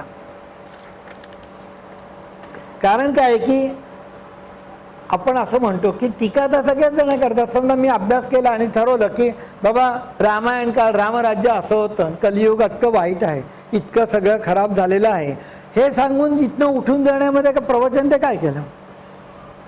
जर आपण त्याच्यावर मंथन करायचं म्हटलं तर त्यातनं काहीतरी मार्ग आहे का ह्याच्यावर जर विचार केला तर त्या प्रवचनाला काहीतरी अर्थ आहे. नाही तर बाकीच्या गोष्टी सगळ्यांना माहितीच, सगळीकडे दुर्दशा झालेलीच आहे. मग आपल्याला दोन गोष्टी करायला लागतील की आपल्याला रामराज्य आणण्यासाठी, रामराज्यासारख्या आणण्यासाठीच्या काही गोष्टी करायला लागतील ज्या आपण स्वतः करू शकू, आणि आपलं राष्ट्र जे करत असेल त्या राष्ट्राला त्या गोष्टी अचीव करण्यासाठी आपल्याला काहीतरी आपल्यातर्फे मदत करायला लागेल. आता आपल्याला सगळ्यात काय गोष्ट करता येते स्वतःला की बाबा आपल्याला विचार स्वतः आपण करतो, शब्द, आवडी निवडी, ॲटिट्यूड, आपला दृष्टिकोन, माइंडसेट, मूड, इथिक्स, या आपल्या गोष्टी स्वतःच्या असतात. इमोशनल, आता आपण जर तब्येत म्हटली, मी माझी चांगली तब्येत ठेवली पाहिजे, ही पण राष्ट्रासाठी एक प्रोडक्टिव्हिटीसाठीची गोष्ट आहे. तर मग हेल्थ म्हटली तर हेल्थ कुठल्या कुठल्या ठेवायला लागतील.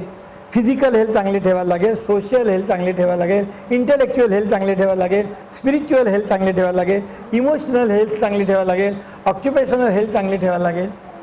मी तुम्हाला सांगतो, मी 1-2 युनिव्हर्सिटींना अप्रोच केला की मला शिकवायची इच्छा आहे, तर लोक माझ्यावर विश्वासच ठेवत नव्हतं की 72 वर्षाचा माणूस येऊन 1 तास बोलून शिकवू शकेल. कोणाला विश्वासात बसत नव्हता. शेवटी मी इंजिनिअरिंग कॉलेजमध्ये मुंबईमध्ये जाऊन स्वतःला प्रेझेंट केलं की बाबा मी 1 तास बोलू शकतो, मी मुंबईमध्ये ट्रॅव्हल करू शकतो. प्रॉब्लेम असा आहे की हल्ली हेल्थचं प्रमाण इतकं डाऊन झालेलं आहे, तर ते आपल्याला त्या गोष्टी स्वतः सुधारवायच्या. मानसिक हेल्थ म्हणजे काय की जो माणूस एकलकोंडा आहे तो नक्कीच मानसिक हेल्थ कमी आहे. ज्याला जरा काही खुट्ट झालं, कोणा दूरचा काका गेला की हा डिप्रेशनमध्ये गेला, ह्याची स्पिरिच्युअल हेल्थ डाऊन झालेली आहे. तर आपल्याला स्वतःची हेल्थ स्वतः सुधारवायची आहे. आपल्याला डिप्रेशनमध्ये जायची गरज नाही आहे. गीतेनी जे सांगितलं आहे त्याप्रमाणे आपल्याला स्वस्थ राहायचं आहे, काय समत्व ठेवायचं आहे. तर या गोष्टी आपल्याला सुरू करता येतात. आणि स्पिरिच्युअल गोष्टीमध्ये डिस्टर्बन्स झाला, तब्येत बिघडते कशी, आधी आपली स्पिरिच्युअल हेल्थ बिघडते. डोक्यात वाईट विचार यायला लागले की स्पिरिच्युअल हेल्थ बिघडते. ती बिघडली की मेंटल हेल्थ बिघडते, मेंटल हेल्थ बिघडली की फिजिकल हेल्थ बिघडते. सुधरवताना आधी तुम्ही म्हणू नाही शकत की मी आधी जॉब करूनच ते सुधरेल. सुधरवताना उलटा करायला लागतं, आधी फिजिकल हेल्थ सुधरवायला लागते, मग मेंटल हेल्थ. कारण फिजिकल हेल्थ चांगलीच नसली, तुम्हाला काही कुठे जाता येत नसेल तर तुम्ही मित्रमंडळीत कसे जाणार आहात.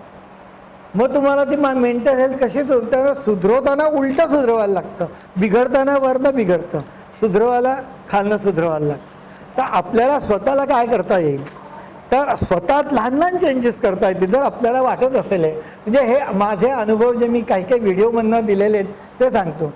आपल्याला औषध घेऊन उपयोग होत नाही असं वाटतं, किंवा कित्येक लोक म्हणतात जाऊन दे ना, इतक्या लोकांची औषधं ट्राय केली किंवा काही फरक पडत नाही आहे. मी म्हणतो औषधाला प्रार्थनेची जोड द्या. तुमचे गुडघे दुखत आहेत ना, तुम्हाला कोणीतरी तर माहीत असेल ना, सासू सासरे, मित्राचे सासू सासरे, आई वडील, ज्यांना प्रॉब्लेम आहेत त्यांचे विकार लवकर बरे होऊन द्या अशी प्रार्थना करा. न्यूटनच्या थिअरीप्रमाणे ॲक्शनच्या रिॲक्शनप्रमाणे तुमचं बरं व्हायला लागेल. विश्वास ठेवा आणि चालू करा. त्यामुळे हेल्थ ही आपल्याला स्वतःची सुधरवता येते. अगदी छोट्या छोट्या गोष्टी असतात की आपल्याला असं वाटतं आपल्याला रिझल्ट येत नाही, आपण मेहनत करतो पण आपल्याला त्याची फळं येत नाही. असे अनेक लोक असतात. जाऊन दे नव्हे, बिझनेसमध्ये इतका ट्राय केला कुठलाच धंदा चालत नाही. चालेल कसा, उठल्यानंतर हंतरून पडलेलं असतं, घडी न करता सकाळी 11 वाजेपर्यंत बाई येईपर्यंत कोणी बेड स्प्रेड घातलेला नसतो, पांघरुणाची घडी केलेली नसती. एनर्जी घरात डेव्हलप कुठनं होणार. तुम्ही तुमच्या बेडरूममध्ये पाहिल्यानंतर तुम्हाला एनर्जी वाटली पाहिजे. हल्ली अटॅच बाथरूम असते, छान शुद्ध आंघोळ करून यायची. कधी कधी आंघोळ करताना कोणीतरी स्तोत्र म्हणून म्हणतात, बाहेर आलं की समोर पलंगावर पडली आहे चादर, बेड चुरगळलेलं मरगळलेलं. त्या आंघोळीतनं येणारी शक्ती ट्रान्सफॉर्म तुमच्यात होणार कशी. चांगल्या चांगल्या सवयी लावा. उठल्यानंतर ब्रश केल्यानंतर स्वतःला, मुलांना, नातवांना घेऊन जा बरोबर आणि सांगा की बाबा वक्रतुंड म्हण, काहीतरी म्हण. देवाला पुढे एक पॉझिटिव्ह थिंकिंग चालू करा. म्हणजे या गोष्टी करत राहिला ना की आपोआप तुमच्यामध्ये एनर्जी डेव्हलप होतेच. बाहेर जाताना असाच नेहमी घर बांधावं ठेवावं की बाहेर जाताना बघितलं मागे की एखादी मूर्ती, एनर्जेटिक गोष्ट, फुलांचा गुच्छ, फोटो असा दिसेल. असे कधी हत्ती ठेवू नका की दोघं एकमेकांकडे बघतच नाही आहेत. 36चा आकडा असलेली प्राणी कधी ठेवू नका घरासमोर. बाहेर पडताना काय बघायचं की ते बाबा हत्ती हत्तीने प्रेम करायच्याऐवजी उलटे बघतायत. तुम्ही जेव्हा बाहेर पडता तेव्हा हा विचार करू नका की पार्किंग मिळेल की नाही. मिळेल असं धरून चाला आणि पुढे चला.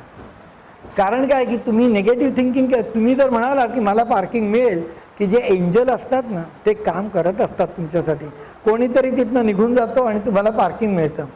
पण तुम्ही हा विचार केला की बाबा यार नेहमी काही लोक असतात जाऊया यावेळेला, पण सर तिथे काही सांगता येत नाही पार्किंग मिळेल की नाही. अरे सांगा नाही कशाला, गेल्यावर बघू, मिळालं तर ठीक आहे, नाही मिळालं तर ठीक आहे. कित्येक ड्रायव्हर असतात साहेब ट्रॅफिक जाम खूप असू दे ना. सगळ्यांच्या घरी कार वाढल्या की ट्रॅफिक जाम असणारच. ते तर ट्रॅफिक जामचा एवढा मोठा प्रॉब्लेम काय असू दे. या रोडनी गेलं, आता तर गुगल आहे दाखवतं कुठल्या रोडला कमीत कमी ट्रॅफिक जाम आहे त्या टेक्निकचा उपयोग करा. त्यामुळे या अनेक गोष्टी माझे मोठे भाऊ म्हणायचे की बालाजी तांबे, घरातनं तू कुठल्याही म्हणजे शाळेत जायला वगैरेच्या गोष्टी नाही, महत्त्वाच्या कामाला जायला 11:55 ते 12:05 सकाळी किंवा रात्री घरातनं बाहेर पडायचं नाही. महत्त्वाच्या कामाला इंटरव्ह्यूला जायचं आहे, 12:05ची ट्रेन असेल, लवकर निघा, तिथे प्लॅटफॉर्मवर जाऊन थांबा. पण 11:55 ते 12:05 या दरम्यानमध्ये माझे मोठे भाऊ म्हणायचे कुठल्याही महत्त्वाच्या कामाला घरातनं बाहेर पडायचं नाही. कोणी मित्रांकडे गेलात ना पार्टीला वगैरे 1 तास ड्राईव्ह करून घरी परत जायचं आहे ना, आम्ही सांगतो की सगळी पार्टी झाली तरी की आता 12 वाजलेत ना, मी अजून 10 मिनटं तुमच्याकडे बसीन आणि मग मी 12:10ला निघेन. का मला माहीत नाही. म्हणजे तू इतका अंधश्रद्धा आहे. म्हटलं हो. कोणी सांगितलं? म्हटलं माझ्या मोठ्या भावांनी. तू पाळतो? म्हटलं हो. म्हटलं पाळणं न पाळणं मला त्याचे अनुभव वाईट आले नाही, चांगलेच आले. त्यामुळे न पाळण्याने फायदा काय होणार आहे, पाळून तर माझं सगळं चांगलं होतं. त्यामुळे कित्येक गोष्टी अशा असतात की ज्या तुम्ही तुमच्या स्वतःनी. बरेच लोक मंदिरात जातात, प्रसाद घेतात, त्यांना तो प्रसाद आवडत नाही, घरी आणून ठेवून देतात. प्रसाद घेतल्यानंतर न खाता कधीही त्याचा विल्हेवाट लावू नये. मॅक्झिमम नुकसान होतं. आणि खायचं नसेल प्रसादाचा वास घ्या. तीर्थ प्यायचं नसेल घेऊ नका. तीर्थ घेऊन डोक्याला लावण्यासाठी नसतं, तीर्थ हे पिण्यासाठी असतं. तुम्हाला जर त्या पाण्यात शुद्धता वाटत नसेल, तुमच्यात करेज असलं पाहिजे मला हे तीर्थ नको, तो मारुती राया तुम्हाला काहीही करणार नाहीत. पण घेतलं आणि इथे टाकून दिलं तर मात्र त्यांना आवडत नाही. या छोट्या गोष्टी आहेत, पण या गोष्टी पाळल्या तरी कित्येक गोष्टी मिरॅकल सारख्या बदलायला लागतात. पण आपण काय करतो, मेजर गोष्टी. मी सकाळी पाऊण तास चालायला जातो, भले माझं घर न झाडलेलं आहे, माझी बेडशीट न काढलेले आहेत, पण मी आरोग्यासाठी रोज पाऊण तास सकाळी 5:30 ते 6:15 चालतो. सांगण्यात मोठेपणा नाही आहे, काहीही होत नाही. आणि असे लोक बघा की कित्येक गोष्ट अशा होतात. आणि अन्नदान हे सगळ्यात महत्त्वाचं आहे. मला कधी कधी खूप वाईट वाटतं की आपण काहीतरी केलं पाहिजे. माझे वडील 18 वर्ष बाहेर जेवले, माधुकरी मागत होते, गुरुजींकडे राहिले. मी विचार करतो की जर माझ्या वडिलांना सकाळ संध्याकाळ कोणी जेवायला घातलं नसतं तर आम्ही कुठे असतो. असा विचार केला की मला तर कधी कधी रडू येतं. त्या समाजात जेव्हा मुलांना शिकणाऱ्यांना रोज कोणीतरी जेव घालत होतं ना, 8व्या वर्षापासून वेदशास्त्र संपन्न शास्त्री म्हणून बाहेर पडेपर्यंत कुठली तरी फॅमिली त्यांना जेव घालत होती. आणि आपल्याला जर ऐपत आहे तर आपण काही ना काहीतरी कोणाला अन्नदान केलं पाहिजे. आणि अशा माणसाला अन्नदान करून चालत नाही की अन्नदान केलं आता माझं दूध घेऊन ये रे, म्हणजे त्याच्यातनं अपेक्षा ठेवून अन्नदान केलं तर त्याचे काही फायदे होत नाही कोणाला तरी. म्हणून आम्ही म्हणतो नेहमी की आपल्या घरात बाया येतात, त्यांच्याकडे जर परिस्थिती नसेल तर निस्वार्थपणे त्या तिला जेवू घातलं म्हणून तिने त्याचं आपल्याला रिटर्न दिलं पाहिजे. या स्वार्थबुद्धीने न ठेवता अन्नदान केलं पाहिजे, ज्ञानदान केलं पाहिजे. कोणाला तरी आपल्याला येतं आहे ते शिकवलं पाहिजे. शिकवता येत नसेल तर त्यांच्या मुलांच्या फिया भरायला मग आपल्याला वेळ नसतो, मग ऐपत असते. एखाद्या मोलकर्णीच्या मुलीच्या क्लासची फी भरली तर एक जेव्हा मुलीचं घर बसतं तेव्हा एक कुटुंब जन्माला येतं चांगलं. तर या गोष्टी करायला पाहिजे. आणि एक गोष्ट लक्षात ठेवायची आहे की आपल्या मुलांना नेहमी समजवलं पाहिजे की बाबा एकच मुलांनी जर ठेवली तर सोसायटी नष्ट होते. सोसायटीमध्ये 2.1 चिल्ड्रन पर फॅमिली नसली तर ती सोसायटी जी साऊथ कोरियाची जपनीज लोकांचे जे हाल झालेत ते आपले होतील. त्यामुळे प्रवृत्त केलं पाहिजे मुलांना की बाबा तुम्हाला 1-2 मुलं होऊ द्या, कोणाला 2 होतील, कोणाला 3 होतील, पण 2.1 हा रेशो जगाने सिद्ध केलेला आहे की ज्या समाजामध्ये 1.8 1.9 पर फॅमिली मुलं असतात तो समाज हळूहळू खाली जातो. जेव्हा ज्यांना होत नाही दुरुस्त म्हणजे दैवाने त्या गोष्टी निराळ्या आहेत, पण होतात पण होऊ देत नाही. त्यांनी फोटो घातले तर व्हॉट्सअपवर आणि फेसबुकवर त्यांना थम्सअप देऊ नका, लाईक्स देऊ नका. मी असं म्हणतो की जे मोठ्या मोठ्या गप्पा टाकतात की आम्ही हे केलं ते केलं ते केलं एन्जॉय करतोय, आम्हाला मुलं नको आहेत, त्यांना तुम्ही फार मोठं महत्त्व देऊ नका. कारण तुम्ही त्यांना जेव्हा महत्त्व देता तेव्हा तुमच्या समाजाचं तुम्हीच नुकसान करत असता. या गोष्टी आपल्याला सुधारल्या शक्य आहे. समत्वम योग उच्चते. कोण एकनाथ महाराज होते ना, ज्यांनी गंगा आणली जी गाढवाला पाडली उन्हात पडलेल्या. आता गंगा गाढवाला पाडायचं काम काय फक्त एकनाथ महाराजांचं आहे? आम्ही सोळ्यानी राहायचं आणि एकनाथ महाराजांनी गंगा गाढवाला पाडायची, असं नाही चालणार.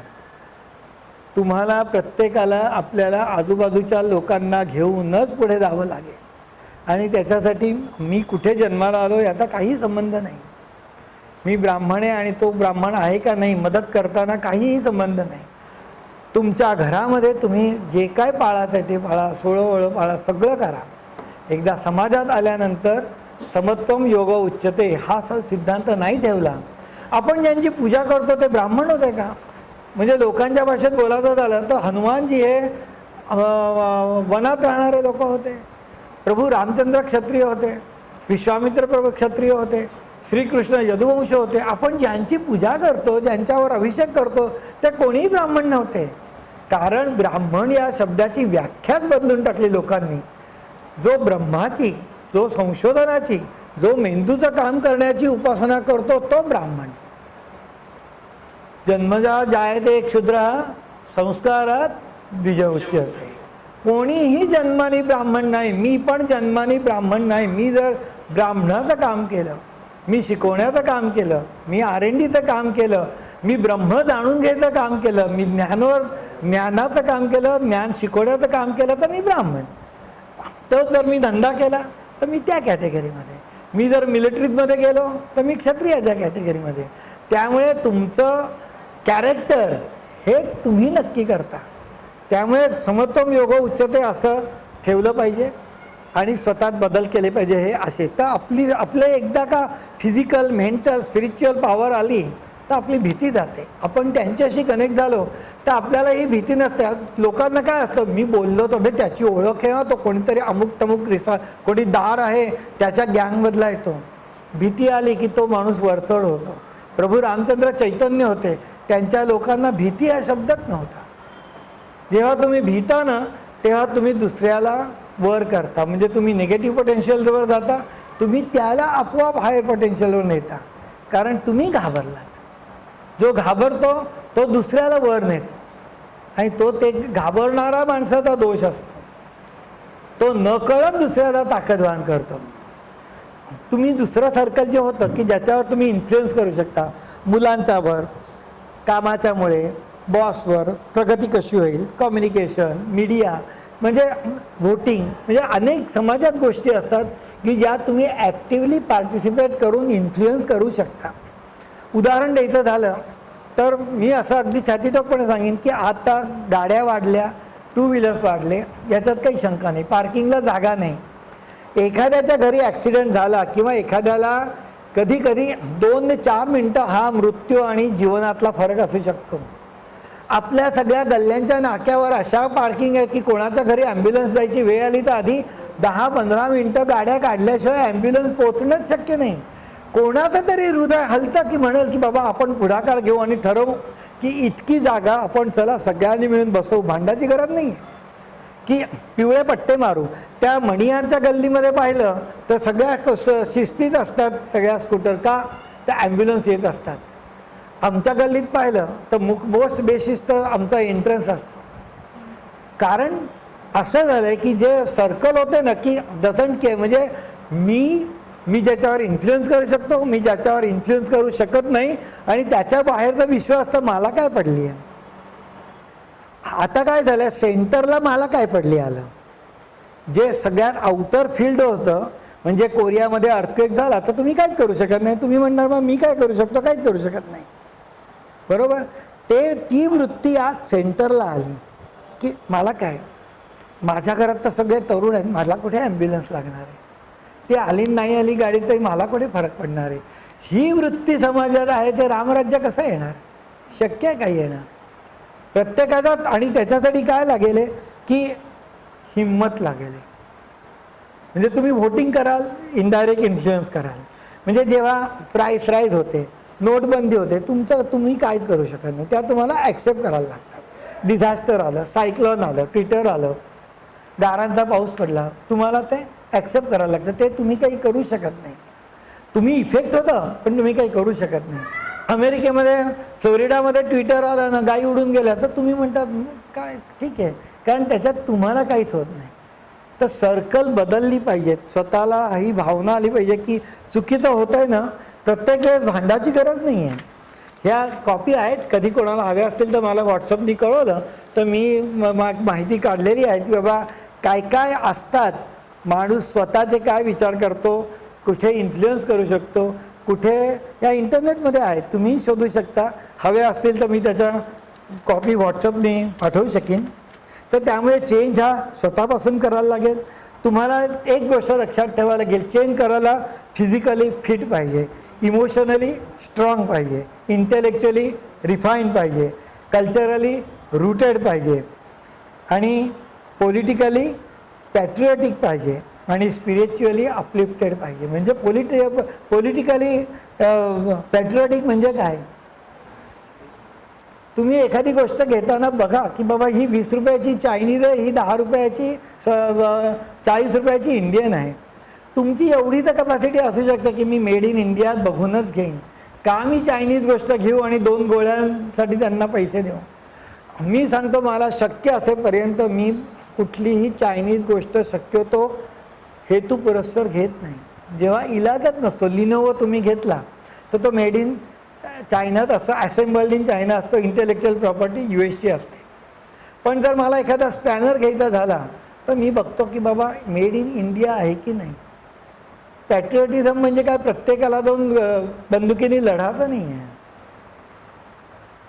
पॅट्रिऑटिझम म्हणजे तुम्हाला शिस्त पाळायची, हेही पॅट्रिऑटिझम आहे. आपण एक ठरवू शकतो, याच्यानंतर बाबा एक चॉकआउट करू शकतो की यापुढे मी 1 महिनाभर निश्चय करतो की मी ट्रॅफिक रूल पाळीन, मी लाल सिग्नलमध्ये जाणार नाही. कोणी जात असेल, थुकत असेल, त्याला मी सांगेन की हे थुकू नको. आहे आपल्यात हिंमत. रामराज्याच्या गोष्टी करणाऱ्या लोकांनी हिंमतच गमावली आहे. आपला कॉन्शियस असा श्रिंक झालेला आहे. कलियुग आहे, पण त्या कलियुगामध्ये देखील आपल्याला सुधारणा करायच्या असतील तर एखाद्याला आपण सांगायची आपल्यात हिंमत पाहिजे की बाबा या गोष्टी आहे ना. म्हणजे आता मी आलो की ओरडात आमच्या इथे आणून घाण टाकायचं आहे, बऱ्याच लोकांना माहीत होतं, पण सर्कलच्या बाहेर बरे असतात सगळे की श्रीपादच्या घरापुढे घाण टाकली, तो तर इथे कुठे राहतो. पण त्यांना हे कळत नाही की त्यातले झालेले बॅक्टेरिया त्यांच्यासाठी असतात. श्रीपाद तर मुंबईला राहतो. म्हणजे किती काय विचार केला पाहिजे की इथे ज्यांनी घाण टाकली आहे. आता घरापुढे रोज पाणी, कोणी भांडी घासत धुतं आहे, ते पेव्हर ब्लॉक आहेत, ते वॉटरप्रूफ नसतात, जमीन खचणार आहे. हे आहे श्रीपादच्या घरापुढे.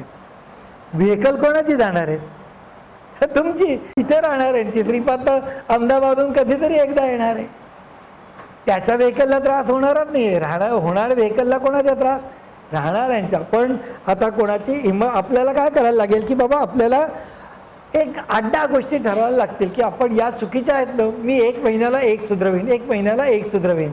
स्वतः दिसतात आपल्याला. मी एकदा विद्याला माहिती आहे, मी बडोद्याला पाणी जे रेल्वेत भरायचे ना, तर पाणी खूप वाया जायचं. मी त्याचा व्हिडिओ घेतला आणि रेल्वे मंत्रालयाला पाठवला. किती दिवसानंतर सगळीकडे त्या कपलिंग आहेत ना, त्याच्यातनं लिकेज न होणाऱ्या कपलिंग आल्या. मी हिला म्हटलं प्रयत्न करायला काय हरकत आहे, नाहीतरी कोणी ऐकत नाही, लोक म्हणतातच. नाही ऐकणार. पण आपण व्हिडिओ पाठवला मंत्रालयाला रेल्वेच्या, बघू तर खरं काही होतं की नाही. आणि तुम्हाला सांगतो की बघा आता स्टेशनावर कशा कपलिंग आल्या, मिनिमम पाण्याचं वेस्टेज होतं. पण आपली एक अशी धारणाच झालेली आहे की आपण करून काही होतच नाही. नुसत्या कॉन्स्टिट्यूशन चेंज करून रामराज्य येणार नाही आहे. प्रत्येकाने डेअर टू ड्रीम पाहिजे. मी शॉर्टकट करतोय कारण फक्त 11:15 वाजले, उपास सोडायचा आहे चतुर्थीचा. त्यामुळे अशा प्रकारे हिंमत ठेवली पाहिजे प्रत्येकाने की रामराज्य सत्य येणार नाही, पण परिस्थिती बदलाची कुठेतरी चुकतंय हे कोणाला तरी सांगायची एक छोटीशी तरी हिंमत ठेवली तर बदल होईल. हिंमतच नाही ठेवली तर काहीही बदल होणार नाही आहे. राम अश्वमेध यज्ञ करत होते. ज्यांनी विभीषणाला राज्य परत दिलं, ज्यांनी वालीवधानंतर सुग्रीवाला राज्य परत दिलं, ते काय अश्वमेध यज्ञ करून लोकांची राज्य घेणार होते? ते राम या संकल्पनेचा प्रचार करायला तो अश्वमेध यज्ञ करत होते. आणि तो घोडा थांबला कुठे? गमतीची गोष्ट, मला ते कधी कधी फार असं एकदम दिसतं, तो लवकुशांनी थांबवला. ज्या रामतत्वाचा प्रचार करायला निघाले होते त्यांचा घोडा थांबवला कोणी? शेवट जर तुम्ही रामायण पाहिलं असेल, कथा बघितल्या असतील तर त्यांच्याच मुलांनी थांबवला. म्हणजे शेवटी जी सुधारणा करायची आहे ते स्वतःच्याच कुटुंबापासून करायची आहे. रामचंद्रांचा अश्वमेध यज्ञाचा घोडा जो रामाच्या चिंतनाचं प्रतीक जर सगळीकडे प्रचार करायला निघाला होता तो त्यांच्या मुलांनी थांबवला. म्हणजेच रामचंद्रांना त्यांच्या मुलांपासूनच परत श्री गणेशा करायला लागला की बाबा हे तत्त्व पाळायचं आहे, या मर्यादा पाळायच्या आहेत. हे लवकुशांना त्यांनी हे गळ्याशी लावलं आणि तिथे तो अश्वमेधाचा घोडा थांबला.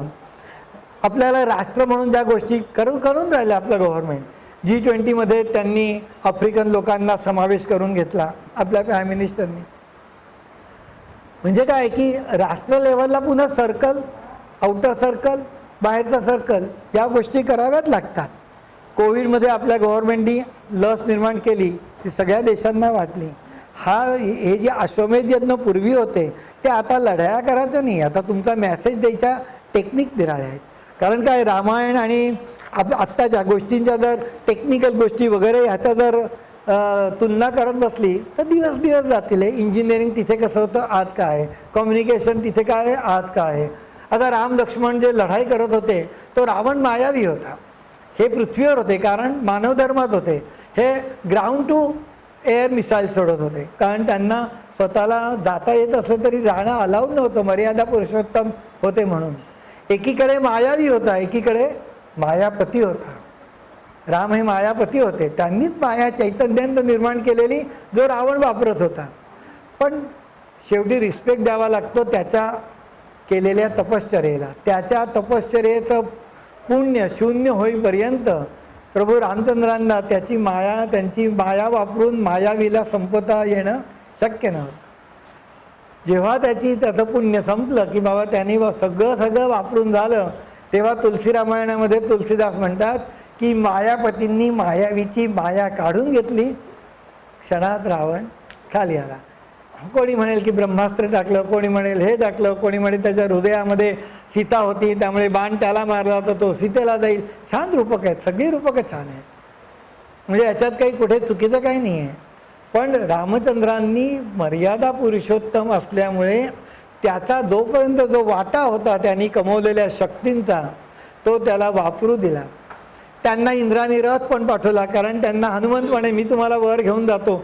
स्वतःला सगळं शक्य होतं पण मर्यादा पुरुषोत्तम असल्यामुळे त्यांनी ते केलं नाही आणि त्यांनी सगळ्या मर्यादा राखून रावणाचा वध केला. आणि धोब्याच्या सांगण्यावरनं त्यांनी परित्याग केला, सीतेचा त्याग नाही केला. आता काय की सगळ्या यंत्रणा ज्या वापरल्या जातात टेलिफोन टॅपिंग वगैरे सत्ता टिकवण्यासाठी, तेव्हा जे हेर लोक जायचे स्पाईज, त्यांनी बाबा माहिती आणली की एक धोबी असं म्हणतोय की त्याची बायको उशिरा आली, रामांनी घेतली असेल सीतेला, मी तुला नाही घेणार. रामांना आवडलं नाही की एका धोब्याने असा कॉमेंट करावा. त्यांनी सीतेचा त्याग नाही केला, त्यांनी राष्ट्रासाठी एखादी गोष्ट परित्याग करायला लागते ती केली. त्यामुळे काय की या सगळ्या गोष्टी बघितल्या तर जी चैतन्यमय युद्ध आहे ती आता आपण बघतोय की राम आणि रावण आणि बिभीषण आकाशात जायचे मायावी युद्ध, यापुढची युद्ध सगळी स्पेसवरच होणार आहेत। जी तेव्हा होत होती ती आत्ताही तशीच होणार आहे। पण याचा अर्थ आपण हताश व्हायचं नाही आहे, आपण प्रयत्न केले तर आपल्याला नक्कीच फळ येणार आहे। आता या उत्सवांकडे येऊ। हे उत्सव आपण का करतो? उत्सवामुळे लोक जवळ येतात। हल्लीच्या मॅनेजमेंटच्या भाषेत बोलायचं तर नेटवर्किंग पुन्हा वाढतं। कधी एकमेकांना न भेटणारे लोक येतात, एक्सचेंज होतं, विषयावर होतं, आरत्या करतो, आपण आरत्या करतो, मंत्र म्हणतो, त्यामुळे कॉस्मिक एनर्जीमध्ये आपण एक संदेश पाठवतो, उत्साह येतो लोकांमध्ये। मी प्रोफेसर रानड्यांचं एक पुस्तक वाचत होतो, त्यांचं म्हणजे त्या व्यक्तीचं नावच मी काही दिवसापूर्वी वाचलं। ते म्हणे की विज्ञानाला आईन्स्टाईनला काय कळलं तर एनर्जी इक्वल टू mc²। एखादी गोष्ट लाईटच्या स्पीडनी फेकली की तिचं शक्तीत रूपांतर होतं, आईन्स्टाईननी सांगितलं। पण स्पिरिच्युअल शक्तीचं रूपांतर फिजिकल शक्तीमध्ये होतं हे कधीच त्यांना कळलं नाही। ते कळलं असतं तर त्यांना कळलं असतं की रामाच्या पायाची धूळ लागून दगडातनं अहिल्या उभी झाली। का उभी झाली? तर प्रभू रामचंद्रांमध्ये ही ताकद होती की स्पिरिच्युअल एनर्जीमधनं फिजिकल फॉर्म उभा करू शकत होते। ज्या गोष्टी त्यांना सायन्सला कधीही कळल्या नाहीत त्या प्रभू रामचंद्रांना आणि हनुमंतरायांना मनोजवांना माहीत होत्या, मॅनिफेस्ट होता येत होतं। तर अशा प्रकारे हे जे उत्सव आहेत त्यामुळे ते प्रोफेसर रानड्यांनी खूप मोठा एक ग्रंथ लिहिला आहे। त्यांचं म्हणणं आहे की जेव्हा तुम्ही काल भजन झालं, परवा भजन झालं, जेव्हा तुम्ही रामनाम घेता, आरती करता, तेव्हा ज्या एनर्जी होता त्याचा फायदा कोणाला न कोणाला होत असतो। तुम्हाला का कळत नाही तर तुमचा अहंकार वाढेल, कारण मान मिळाला रे मिळाला की अभिमान वाढतो। त्यामुळे तुम्ही केलेल्या एखाद्या गोष्टीचा फायदा दुसऱ्याला नक्की होतो। कारण काय की विज्ञानच सांगतं ना, नथिंग कॅन बी डिस्ट्रॉईड। शून्यातनं काही निर्माण होत नाही, पूर्णातनं पूर्ण निर्माण होतं, पूर्णातनं पूर्ण काढलं तर ते पूर्ण तसंच राहतं। त्यामुळे जर कशाचाच नाश होत नाही तर तुम्ही केलेल्या प्रार्थनेचा काहीच होणार नाही असं कसं होऊ शकेल? तुमची फक्त श्रद्धा पाहिजे, विज्ञानावर श्रद्धा पाहिजे, आणि ही श्रद्धा पाहिजे की स्पिरिच्युअल शक्तीमधनं फिजिकल ट्रान्सफॉर्मेशन पण होऊ शकतं। नुसतं फिजिकल ट्रान्सफॉर्मेशननं लाईट ट्रान्सफॉर्मेशन नाही होत। जे विज्ञानाला कळलं नाही ते आपल्या ऋषीमुनींना कळलं, त्याच्यासाठी हे आपण उत्सव ठेवलेच पाहिजे। रामलल्लांच्या कपाळावर सूर्य आला, त्यातनं आपण स्फूर्ती घ्यायची आहे। आणि त्या शेवटी काय लोकांच्या मनात रामचंद्रांचा जन्म झाला, सगळे विष्णूकडे गेले। देव म्हणजे काय? देव म्हणजे आपल्या शरीरातले इंद्रिय। जेव्हा आपण आपल्या सगळ्या लोकांनी जर निश्चय केला तर आपल्याला देखील पुन्हा कोणीतरी येईल आणि जो समाज घडी सुधरवेल। त्यामुळे देव जसे सगळे एकत्र होऊन विष्णूकडे गेले आणि रामावतार झाला, आपण सगळ्यांनी जर पॉझिटिव्ह थिंकिंग करून एनर्जी एकत्र केली तर नक्कीच पुन्हा रामजन्मासारखा कोणी ना कोणी, अगदी रामराज्य नाही आलं तरी सगळ्यांना सुखकर होईल, असं डेफिनेटली आपल्या पराकाष्ठेचं फळ आपल्याला मिळेल। तर अशा रामचंद्रांच्या ज्या रामराज्य होतं, राम संकल्पना होती, एक प्रोग्राम होता, रामराज्य एक वस्तुस्थिती होती, कलियुग याची वस्तुस्थिती आहे, आणि त्याच्यावरचे उपाय हे शेवटी आपणच शोधायचे। आपल्यासाठी कुठलाही राजकीय नेता शोधायला येणार नाही, आपल्यासाठी कुठलाही लीडर हे काम करणार नाही आहे। काम करतील, सांगतील, पण रसातळाला सुधरवायचं असेल तर हे प्रत्येकाने स्वतःला सुधरवावं लागेल। एक प्रार्थना करूया आणि नंतर संपवूया। स्वस्ति प्रजाभ्य परिपालयन्तां न्यायेन भागेन महिषा गोब्राह्मणेभ्यः शुभमस्तु नित्यं लोका समस्ता सुखिनो भवन्तु। काले वर्षतु पर्जन्याः पृथिवी सस्यशालिनी देशोऽयं क्षोभरहितो ब्राह्मणः सन्तु निर्भयाः। अपुत्रा पुत्रिणः सन्तु पुत्रिणः सन्तु पौत्रिणः अधनाः सधनाः सन्तु जीवन्तु शरदां शतम्। सर्वेत्र सुखिनः सन्तु सर्वे सन्तु निरामयाः सर्वे भद्राणि पश्यन्तु मा कश्चित् दुःखमाप्नुयात्।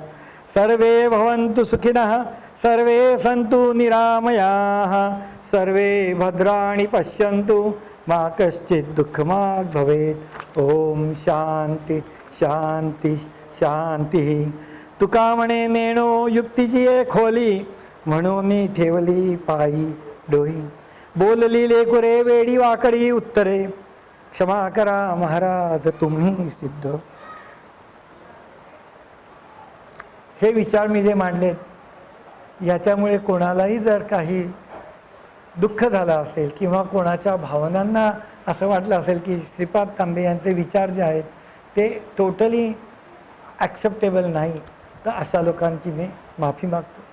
असे जर कोणालाही विचार पटले नसतील तर त्यांनी प्रवचनाच्या शेवटी व्यक्तिगत माफी द्यावी आणि मी सर्वांचे आभार मानून, संस्थेचे आभार मानून माझं प्रवचन संपवतो आणि श्रीयमांकडे प्रार्थना करूया की ही प्रार्थना होती, ही प्रार्थनाच मुळी राज्य आणि सरकारने आपल्या प्रजेला अत्यंत सुखी ठेवण्यासाठी होती.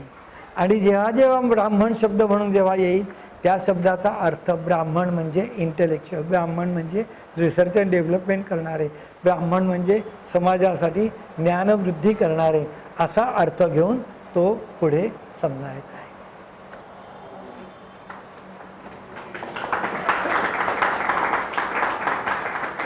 शेवट एकदा पंढरीनाथ महाराज, सीताकांत स्मरण, सियावर रामचंद्र की, पवनसुत हनुमान की, बजरंग बली की, गुरुदेव दत्त.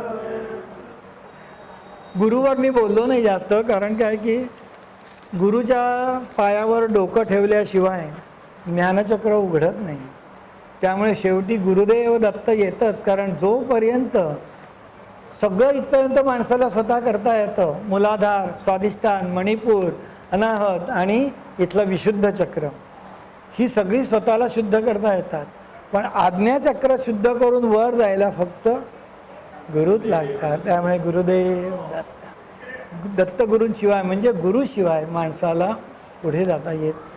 त्यामुळे शेवटी गुरुचं महात्म्य आहे, त्याच्यावर स्वतंत्र लेक्चर पुन्हा कधी वेळ घेणार.